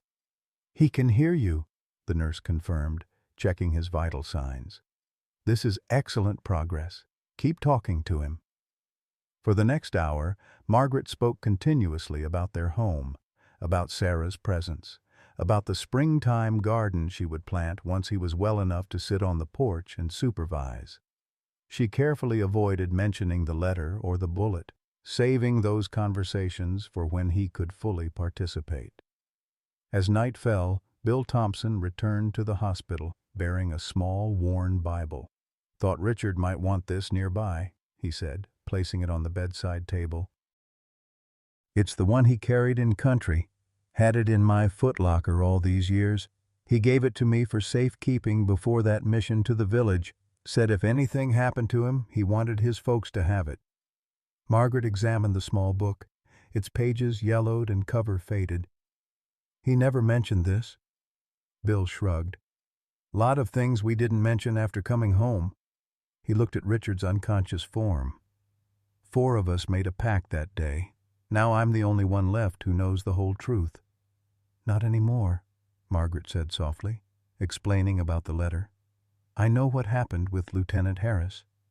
Bill's weathered face registered shock, then relief. "Never thought Richard would break our silence. Must have been eating at him something fierce all these years." He sank into a chair, suddenly looking every one of his 67 years. "Wilson died of cancer in 15. Johnson took his own life in 12. And me, I've been carrying it like a stone in my gut since the day it happened." "Why didn't you ever tell anyone?" "Same reason as Richard, I suppose. Fear, shame, the belief that nobody who wasn't there could possibly understand." Bill stared at his calloused hands. And after a while, keeping the secret became easier than breaking it. As Bill spoke, Margaret noticed Richard's eyelids fluttering more insistently. The monitors showed an increase in his heart rate and blood pressure, signs of heightened awareness. "Bill," she said urgently, "I think Richard can hear you." They both turned to see Richard's eyes open, just barely but unmistakably conscious. The ventilator prevented him from speaking, but his gaze moved deliberately between them. "I'll get the doctor," Bill said, hurrying from the room. Alone with Richard, Margaret leaned close. "Don't try to talk. You're on a ventilator to help you breathe." "You've been very sick, but you're getting better." She stroked his forehead gently. "I found your letter, Richard. I know about Lieutenant Harris and what happened in that village. I understand why you kept it secret all these years." Richard's eyes filled with tears that spilled silently down his temples. Margaret wiped them away with her thumb. "You have nothing to be ashamed of," she whispered fiercely. "What you did that day saved lives. And now, after all these years, that bullet may have saved yours too. The doctors say your body created something remarkable around it, a way to protect you from the very thing that could have poisoned you." Dr. Morgan arrived quickly, performing a brief neurological assessment. "This is excellent progress," she confirmed. "If he continues improving, we may be able to wean him from the ventilator tomorrow." The following morning brought both hope and concern. While Richard was indeed improving enough to begin weaning from the ventilator, the sight of infection continued to worry the medical team. "His immune response is still in overdrive," Dr. Blackwell explained to Margaret and Sarah.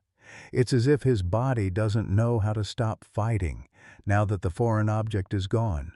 We're seeing cellular activity that's frankly puzzling." The specialist from Walter Reed arrived that afternoon, a distinguished military doctor named Colonel Matthews, who had studied combat-related foreign body reactions for decades.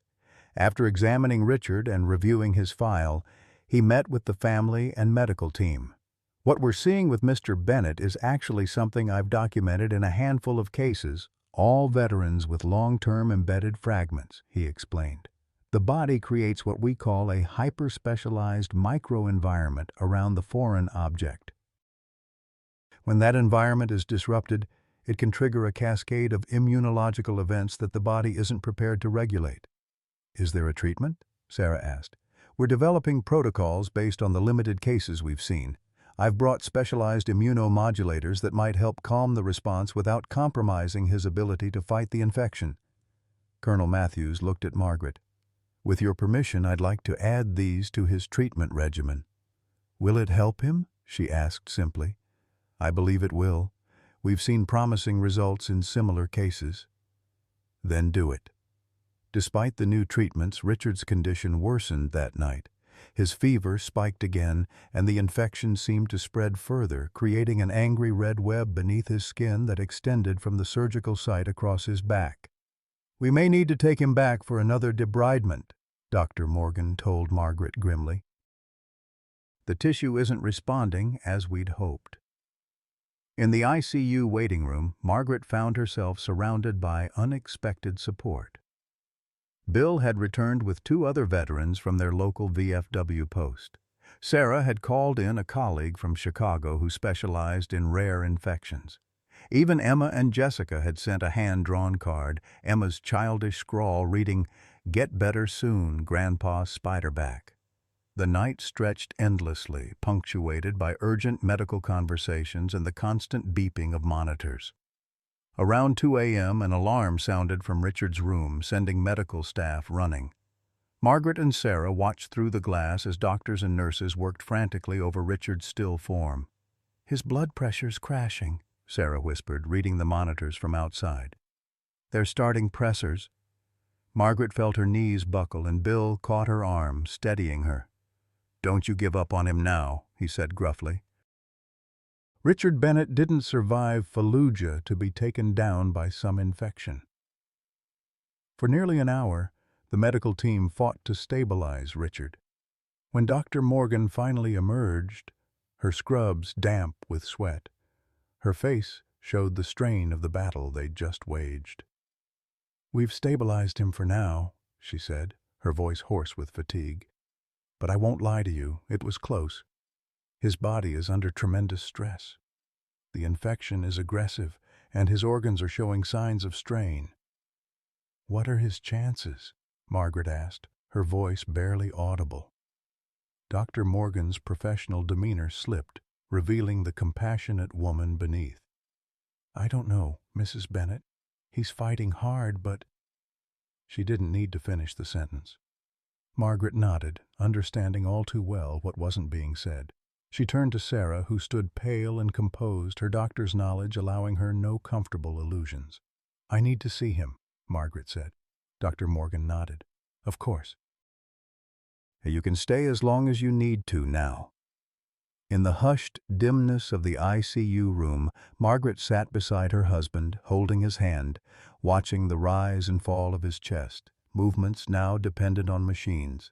The strong, capable man who had built their deck with his bare hands, who had taught their daughter to ride a bike and fish, who had carried her over puddles when they were young and laughed at the weather forecast. That man seemed far away now, replaced by this pale, fragile figure fighting for each breath. "I never told you my story," she said softly, stroking his hand. "I enlisted as a nurse in '68. I was so young, so certain I could make a difference. They sent me to the 85th Evacuation Hospital in Quy Nhon. I saw things there I've spent a lifetime trying to forget. Young men your age torn apart, burned, broken in ways no human should ever be broken." She paused, gathering strength for words she had never spoken aloud. There was a night in '70. The hospital was overflowing after a major offensive. We were triaging in the hallways, deciding who might live long enough to justify treatment. A young soldier grabbed my hand as I passed. Half his face was gone, but he looked at me with his one remaining eye and said, "Tell my mom I wasn't scared." He died before I could even learn his name. Tears slipped down Margaret's cheeks. I came home in '71 and tore up my nursing credentials. I couldn't bear to touch another wounded body, to lose another patient. I became a teacher instead, surrounded myself with life and growth rather than death and loss.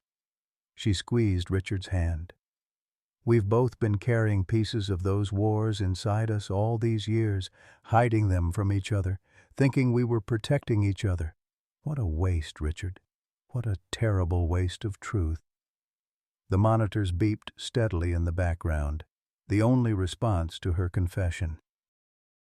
Margaret laid her head down on the edge of Richard's bed, exhaustion finally claiming her. Her last conscious thought was a prayer, something she hadn't done sincerely since Vietnam. "Please, not like this. Not when we've just started to tell the truth." Margaret woke with a start, momentarily disoriented by the rhythmic beeping of monitors and the dim light of the ICU room. She had slept with her head on the edge of Richard's bed, her hand still clasping his. As she straightened, wincing at the stiffness in her neck, she realized something had changed. Richard's eyes were open, not just open, but clear and focused, watching her with unmistakable recognition. The ventilator tube was still in place, preventing him from speaking, but his gaze held a lucidity that had been absent for days. "Richard?" she whispered, hardly daring to hope. "Can you hear me?" He blinked once, deliberately, and squeezed her hand weakly. Margaret pressed the call button, her heart racing. "He's awake," she told the nurse who responded. "He's really awake." Within minutes, Dr. Morgan arrived, looking rumpled but alert despite the early hour. She conducted a quick neurological assessment, asking Richard to blink once for yes, twice for no, and to follow her finger with his eyes. "This is remarkable," she said, unable to hide her surprise. "His responses are appropriate and his oxygen levels have stabilized significantly overnight." She checked the monitors and Richard's chart. His fever has dropped 2 degrees, and the lab results from midnight show the infection markers are finally declining. "What happened?" Margaret asked, scarcely able to believe the improvement. "Sometimes we see what we call a crisis period, followed by resolution," Dr. Morgan explained. "It's as if the body fights its hardest battle and then, if it wins, recovery can accelerate dramatically." She smiled at Richard. "Mr. Bennet, If you continue to improve at this rate, we can try removing the ventilator later today." When the doctor left, Margaret leaned close to her husband. "You gave us quite a scare," she said softly. "But I knew you wouldn't leave without having the last word." She saw the corners of his eyes crinkle slightly, the closest he could come to a smile with the tube in place. Throughout the morning, Richard continued to show signs of improvement. The angry redness spreading from his surgical site began to recede, and his vital signs strengthened. Dr. Blackwell and Colonel Matthews arrived together to assess him, both clearly surprised by the turnaround.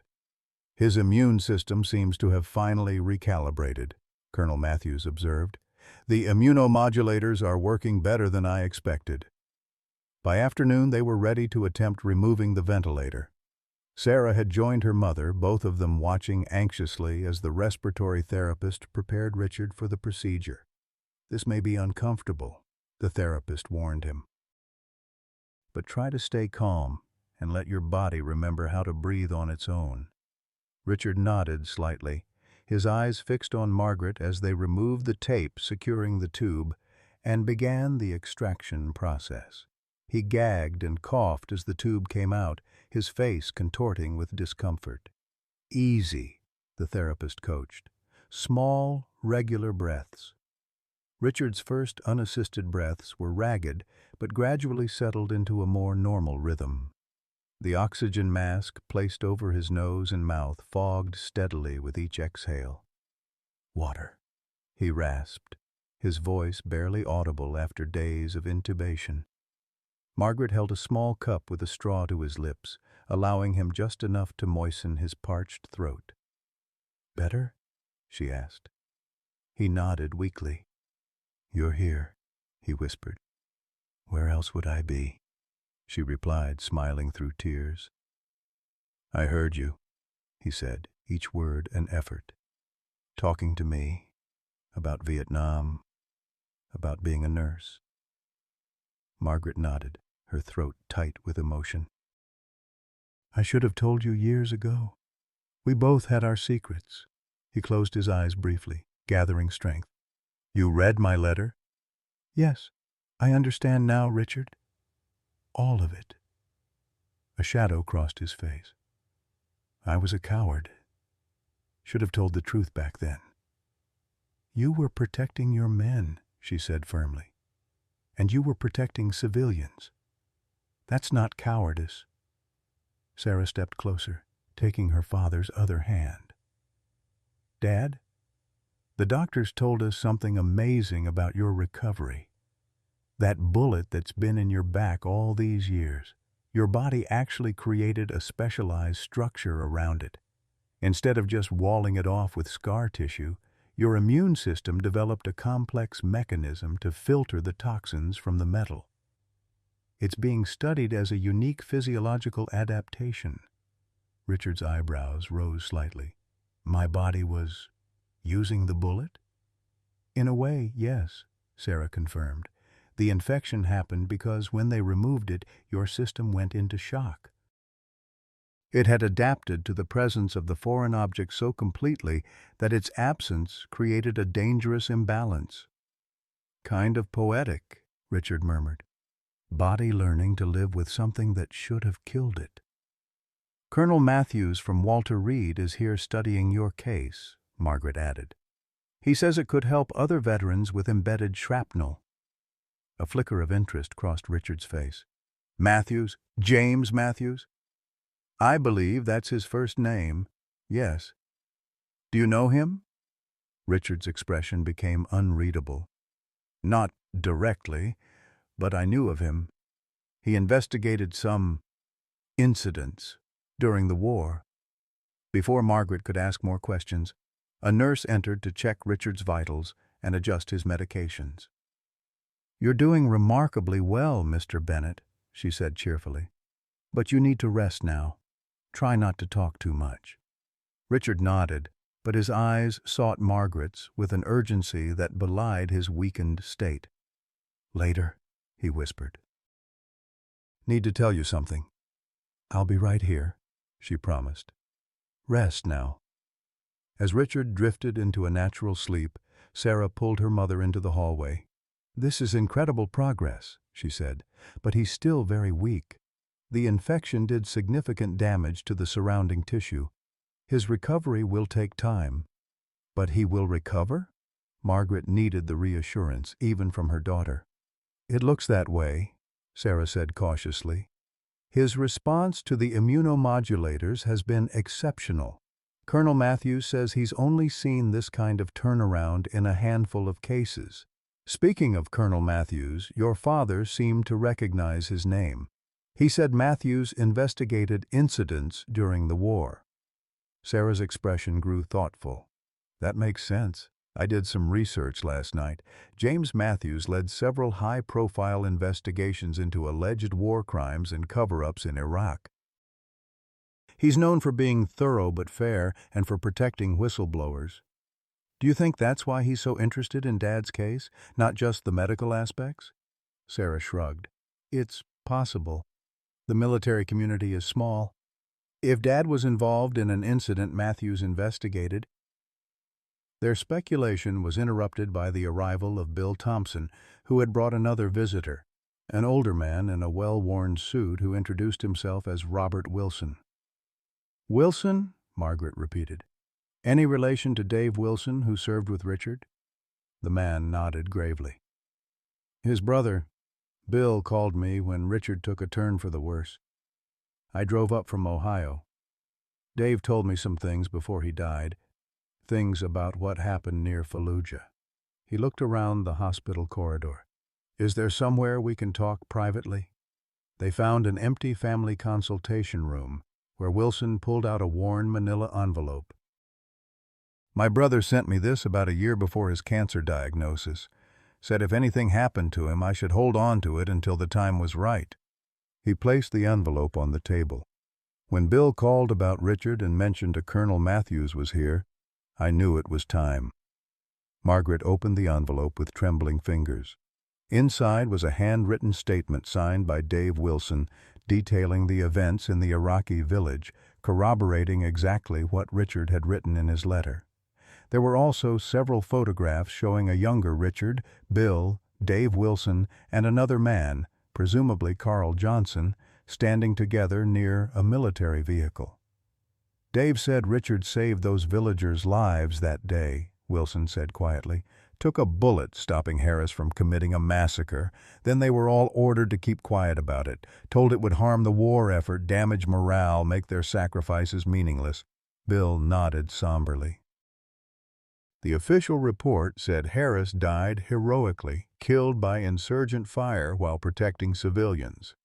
Richard got his Purple Heart for wounds sustained in the same engagement. All neat and tidy." "But Harris didn't die," Margaret said. "No," Bill confirmed.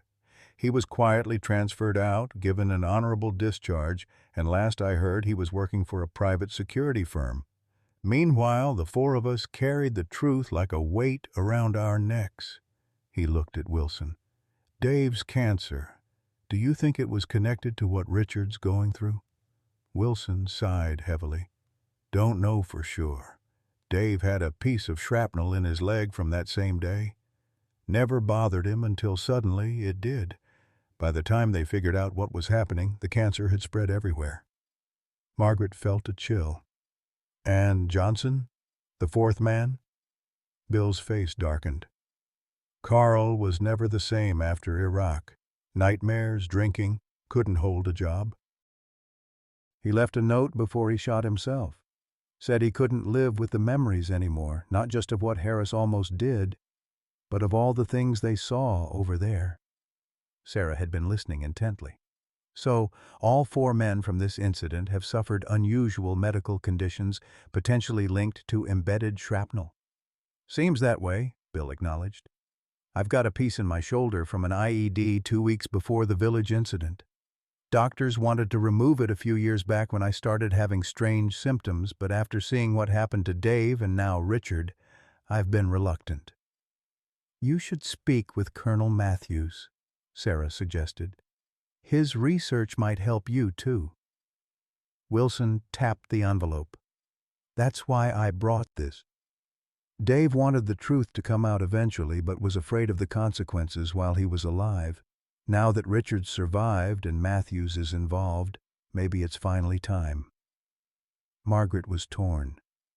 Richard's still very weak. I don't want to burden him with all this right now. Of course not, Wilson agreed. But he should know he's not alone.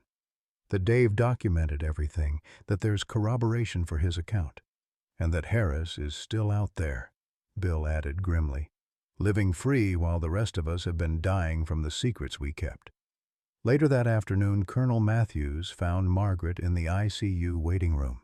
His military bearing was unmistakable, but his expression was kind as he sat beside her. Mrs. Bennett, I wanted to update you on your husband's case. The treatment protocols we're using are showing remarkable efficacy. I believe he's turned the corner, medically speaking. Thank you, Margaret said sincerely. We're grateful for your help. Matthews hesitated, then continued in a lower voice. Mrs. Bennett, I suspect you now know that my interest in your husband's case extends beyond the medical aspects. I've spent my career investigating incidents where the official record doesn't match reality, particularly regarding civilian engagements. Margaret studied him carefully. You knew about the village near Fallujah. He nodded slightly. I've been gathering evidence for years. The Harris case has been particularly difficult. All witnesses were either sworn to silence or listed as deceased. When I learned about Mr. Bennett's condition and saw his service record, I recognized the connection immediately. What exactly are you hoping for, Colonel?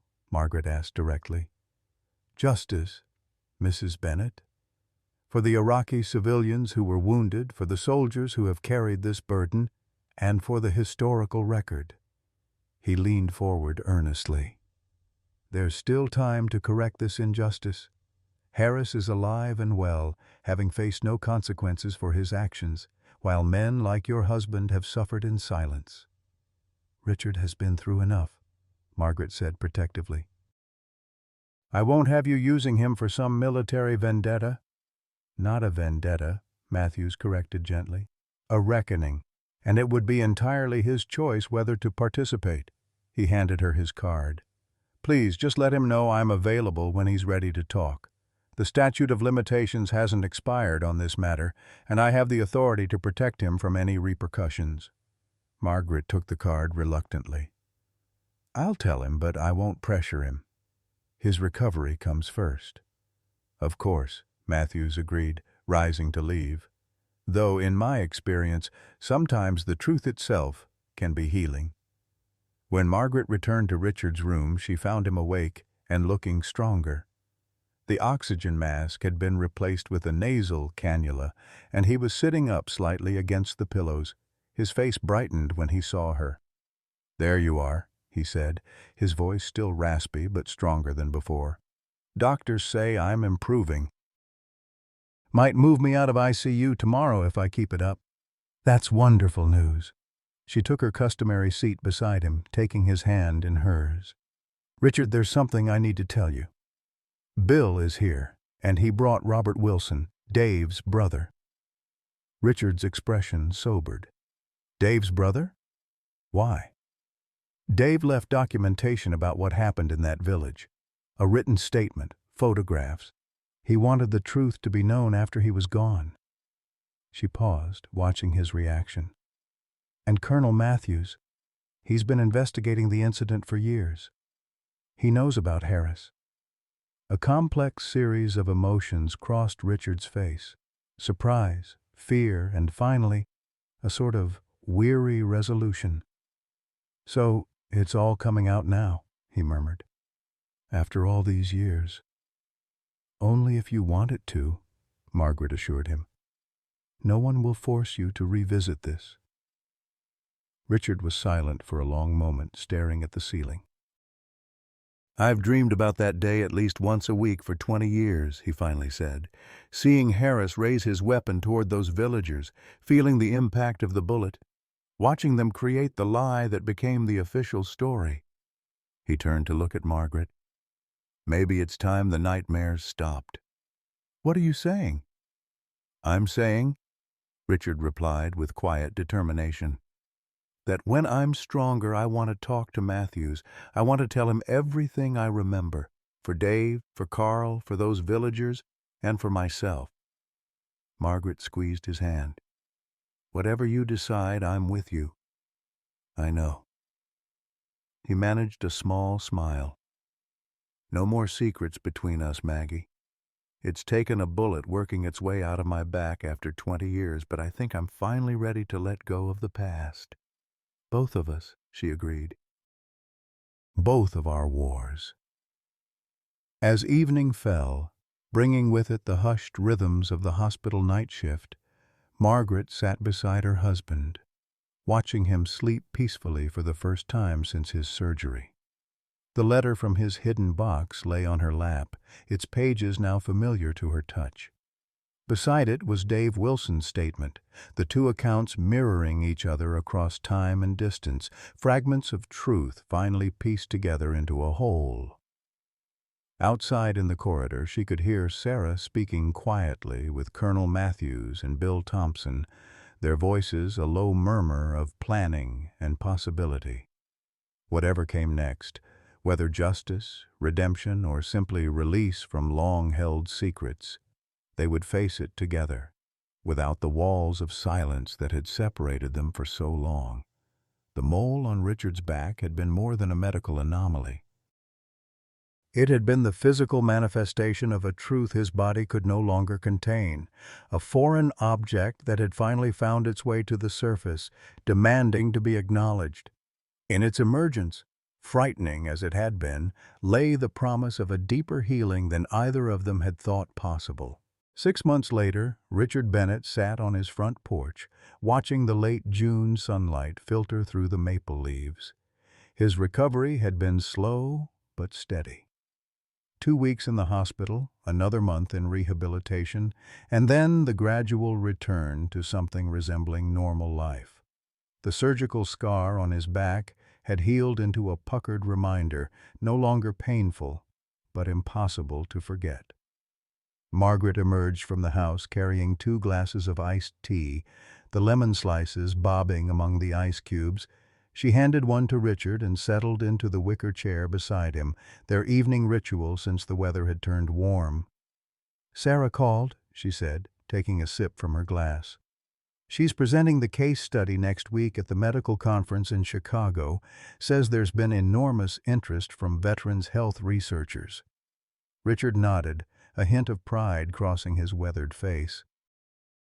"Still seems strange having doctors all excited about something that tried to kill me.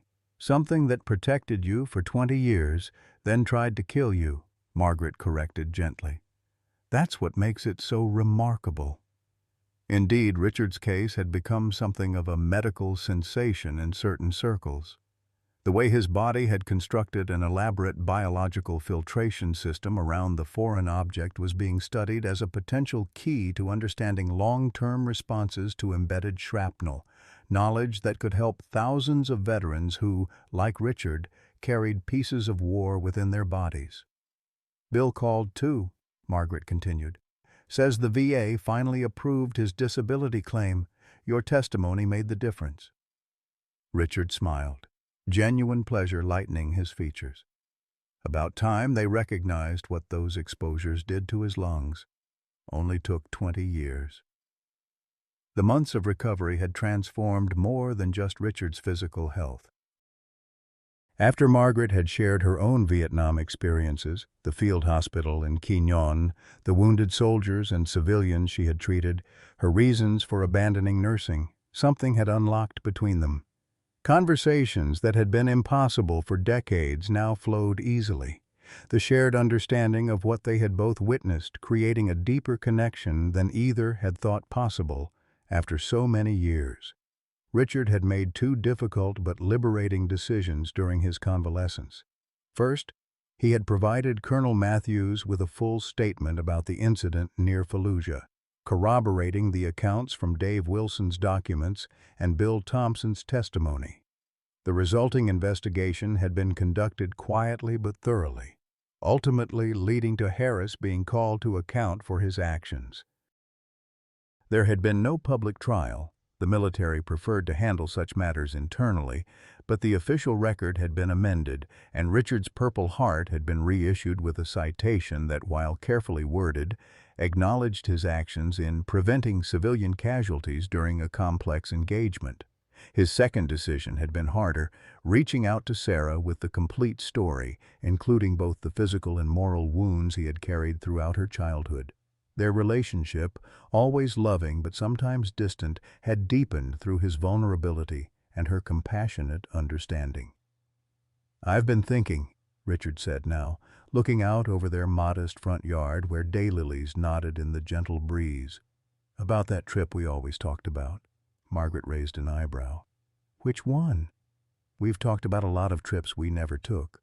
"The big one, Iraq." Margaret's hand stilled, her glass halfway to her lips. "You're serious?" Richard nodded, his expression contemplative. "Bill found this Veterans Reconciliation Program. American vets returning to meet with Iraqi veterans, visit sites, even participate in community projects. He's thinking of going in October." "And you want to join him?" "I think," Richard paused, searching for words, "I think maybe it's time to see it through different eyes. Not as a terrified 40-year-old soldier, but as an old man who's had a good life despite what happened there." He turned to face her directly.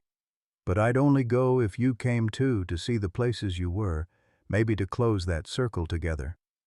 Margaret reached for his hand, their fingers intertwining with the easy familiarity of decades. "I never thought I'd want to go back, but now with you, yes, I think it might be healing for both of us." They sat in comfortable silence as the evening shadows lengthened across the lawn. So much had changed since that January day when Margaret had noticed the changing mole on Richard's back. What had begun as a medical crisis had transformed into a journey of truth-telling and reconciliation neither had anticipated. The ringing phone interrupted their contemplation. Margaret went inside to answer it, returning moments later with a puzzled expression. "That was Sarah. Emma's been asking about you, wants to know if Grandpa's spider is all gone now." Richard chuckled. "Out of the mouths of babes. What did you tell her?" "That you'd explain it yourself when they visit this weekend." Margaret sat back down, smiling. "She's bringing her science project to show you, something about how bodies heal." "Following in her mother's footsteps," Richard observed proudly. "And her grandmother's, though she doesn't know it yet."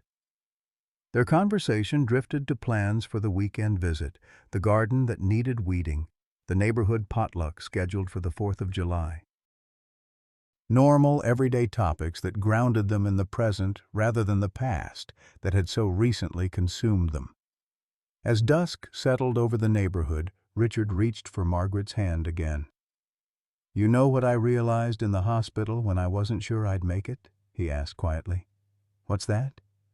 "That all those years I spent trying to protect you from my past, they were wasted. You were strong enough to hear it. You'd seen your own war, fought your own battles." He smiled ruefully. "We could have helped each other heal decades ago." "Maybe," Margaret allowed.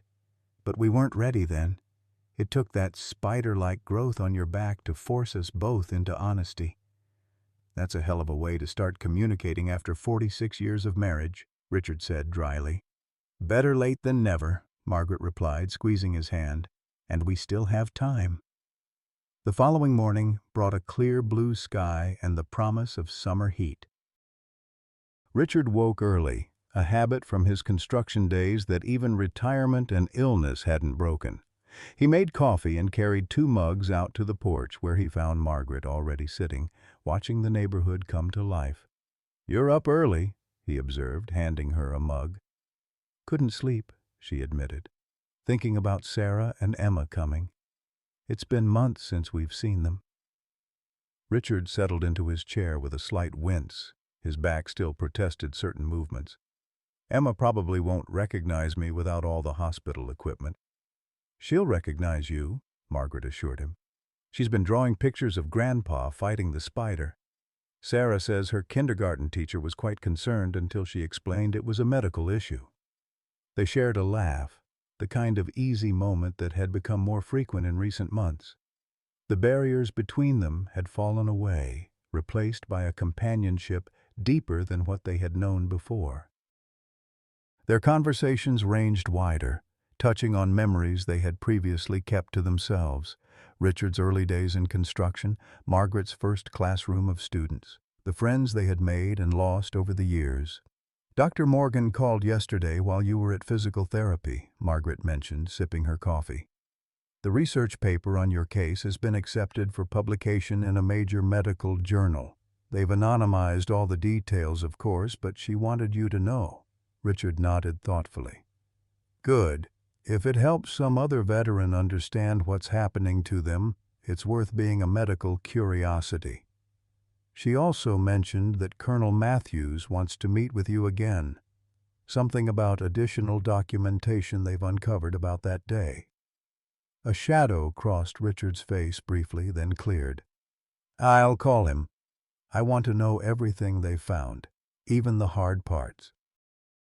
"No more hiding from it." Margaret studied her husband, noting the new strength in his voice, the resolved set of his shoulders.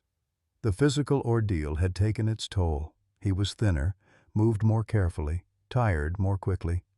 But there was also a lightness to him that she hadn't seen in years, as if the weight of secrets had been as physically burdensome as the bullet fragment itself. "You know," she said thoughtfully, "when Emma called that growth on your back a spider, she wasn't far off. It had those extensions reaching out like legs, anchoring itself to your tissues." "Creepy way of looking at it," Richard grimaced, "but also strangely appropriate. Spiders weave webs, connections, and this particular spider ended up connecting so many things. Your past in Iraq with your present health, Bill with Colonel Matthews, your secret with mine." She smiled gently. "Even reconnecting us in ways I wouldn't have thought possible." Richard considered this, watching a cardinal alight on their bird feeder. "Never thought I'd be grateful for a tumor." "Not just a tumor," Margaret corrected. "A message your body had been trying to send for 20 years. A truth that needed to come out." The sound of a car pulling into their driveway interrupted their philosophical moment. Sarah's SUV came to a stop and Emma bounded out before the engine was fully off, racing toward the porch with the exuberance only a 5-year-old could muster on a summer morning. "Grandpa! Grandma!" she called, launching herself up the steps and into Richard's waiting arms. "I brought my science project, and Mom said we can go fishing if you feel good enough." Richard hugged his granddaughter tightly, meeting Sarah's eyes over the child's head. His daughter smiled warmly as she approached, carrying overnight bags and Emma's carefully constructed poster board. "Dad, you look so much better," she said, setting down her burdens to embrace him. "Feel better too," he assured her. "Good enough for fishing, certainly."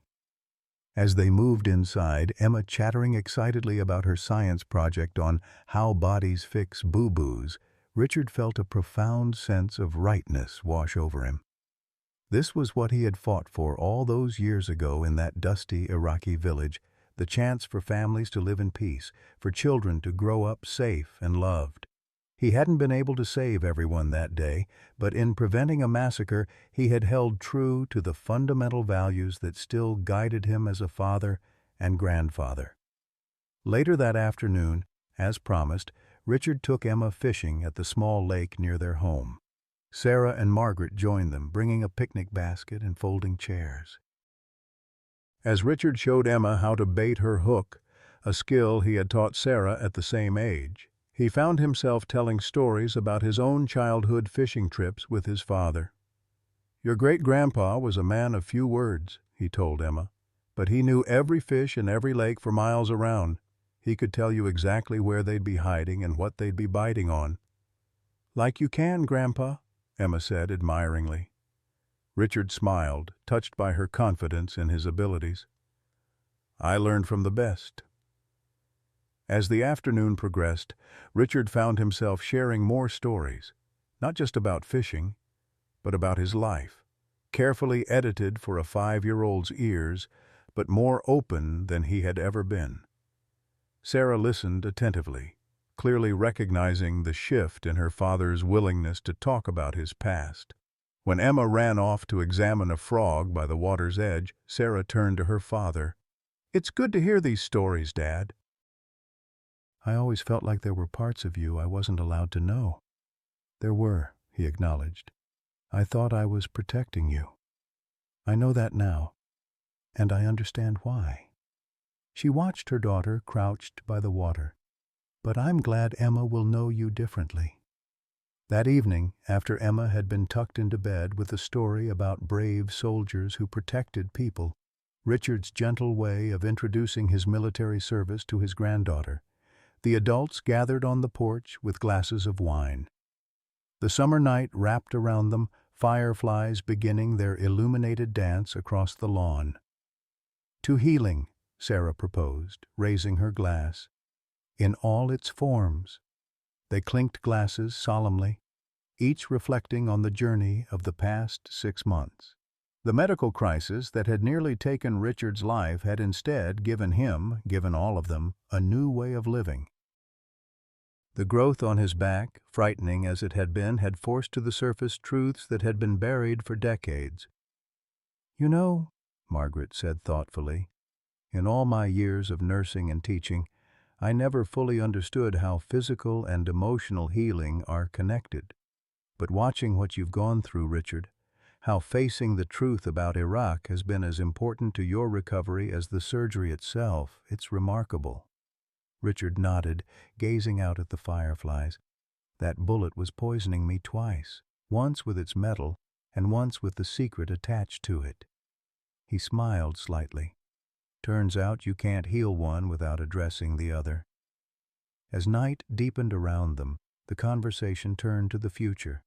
Their planned trip to Iraq, Sarah's research collaborations with Dr. Morgan, Emma's upcoming first-grade year, plans and possibilities that stretched ahead of them, unmarred by the shadows of the past. Later, as Richard and Margaret prepared for bed, he paused before removing his shirt, a momentary hesitation that Margaret noticed immediately. "What is it?" she asked. "Just—" "I know the scar isn't pretty," he said, uncharacteristically self-conscious. Margaret stepped closer, helping him with the buttons as she had done countless times before. "Every scar tells a story," she said softly, "and this one tells a story of survival, not just in Iraq but here at home, of a body that protected itself for 20 years, and a man who finally found the courage to face his past." She helped him remove the shirt and gently traced the puckered line across his back where the growth had been. The skin around it was still discolored, a map of the trauma his body had endured, but it was healing, growing stronger each day, just like the man himself. "Besides," she added with a smile, "I have my own scars." "They're just not as visible as yours." Richard turned to face her, taking her hands in his. "Not anymore," he said quietly. "You've brought them into the light just as I have. No more hiding, for either of us." As they settled into bed, Margaret rested her head on Richard's shoulder, careful to avoid his tender back. In the darkness, she could feel the steady rhythm of his breathing, the solid presence that had been her constant for nearly half a century. "I love you, Richard Bennett," she whispered, "spider back and all." His chuckle rumbled beneath her cheek. "And I love you, Margaret Bennett, battle-scarred nurse and all."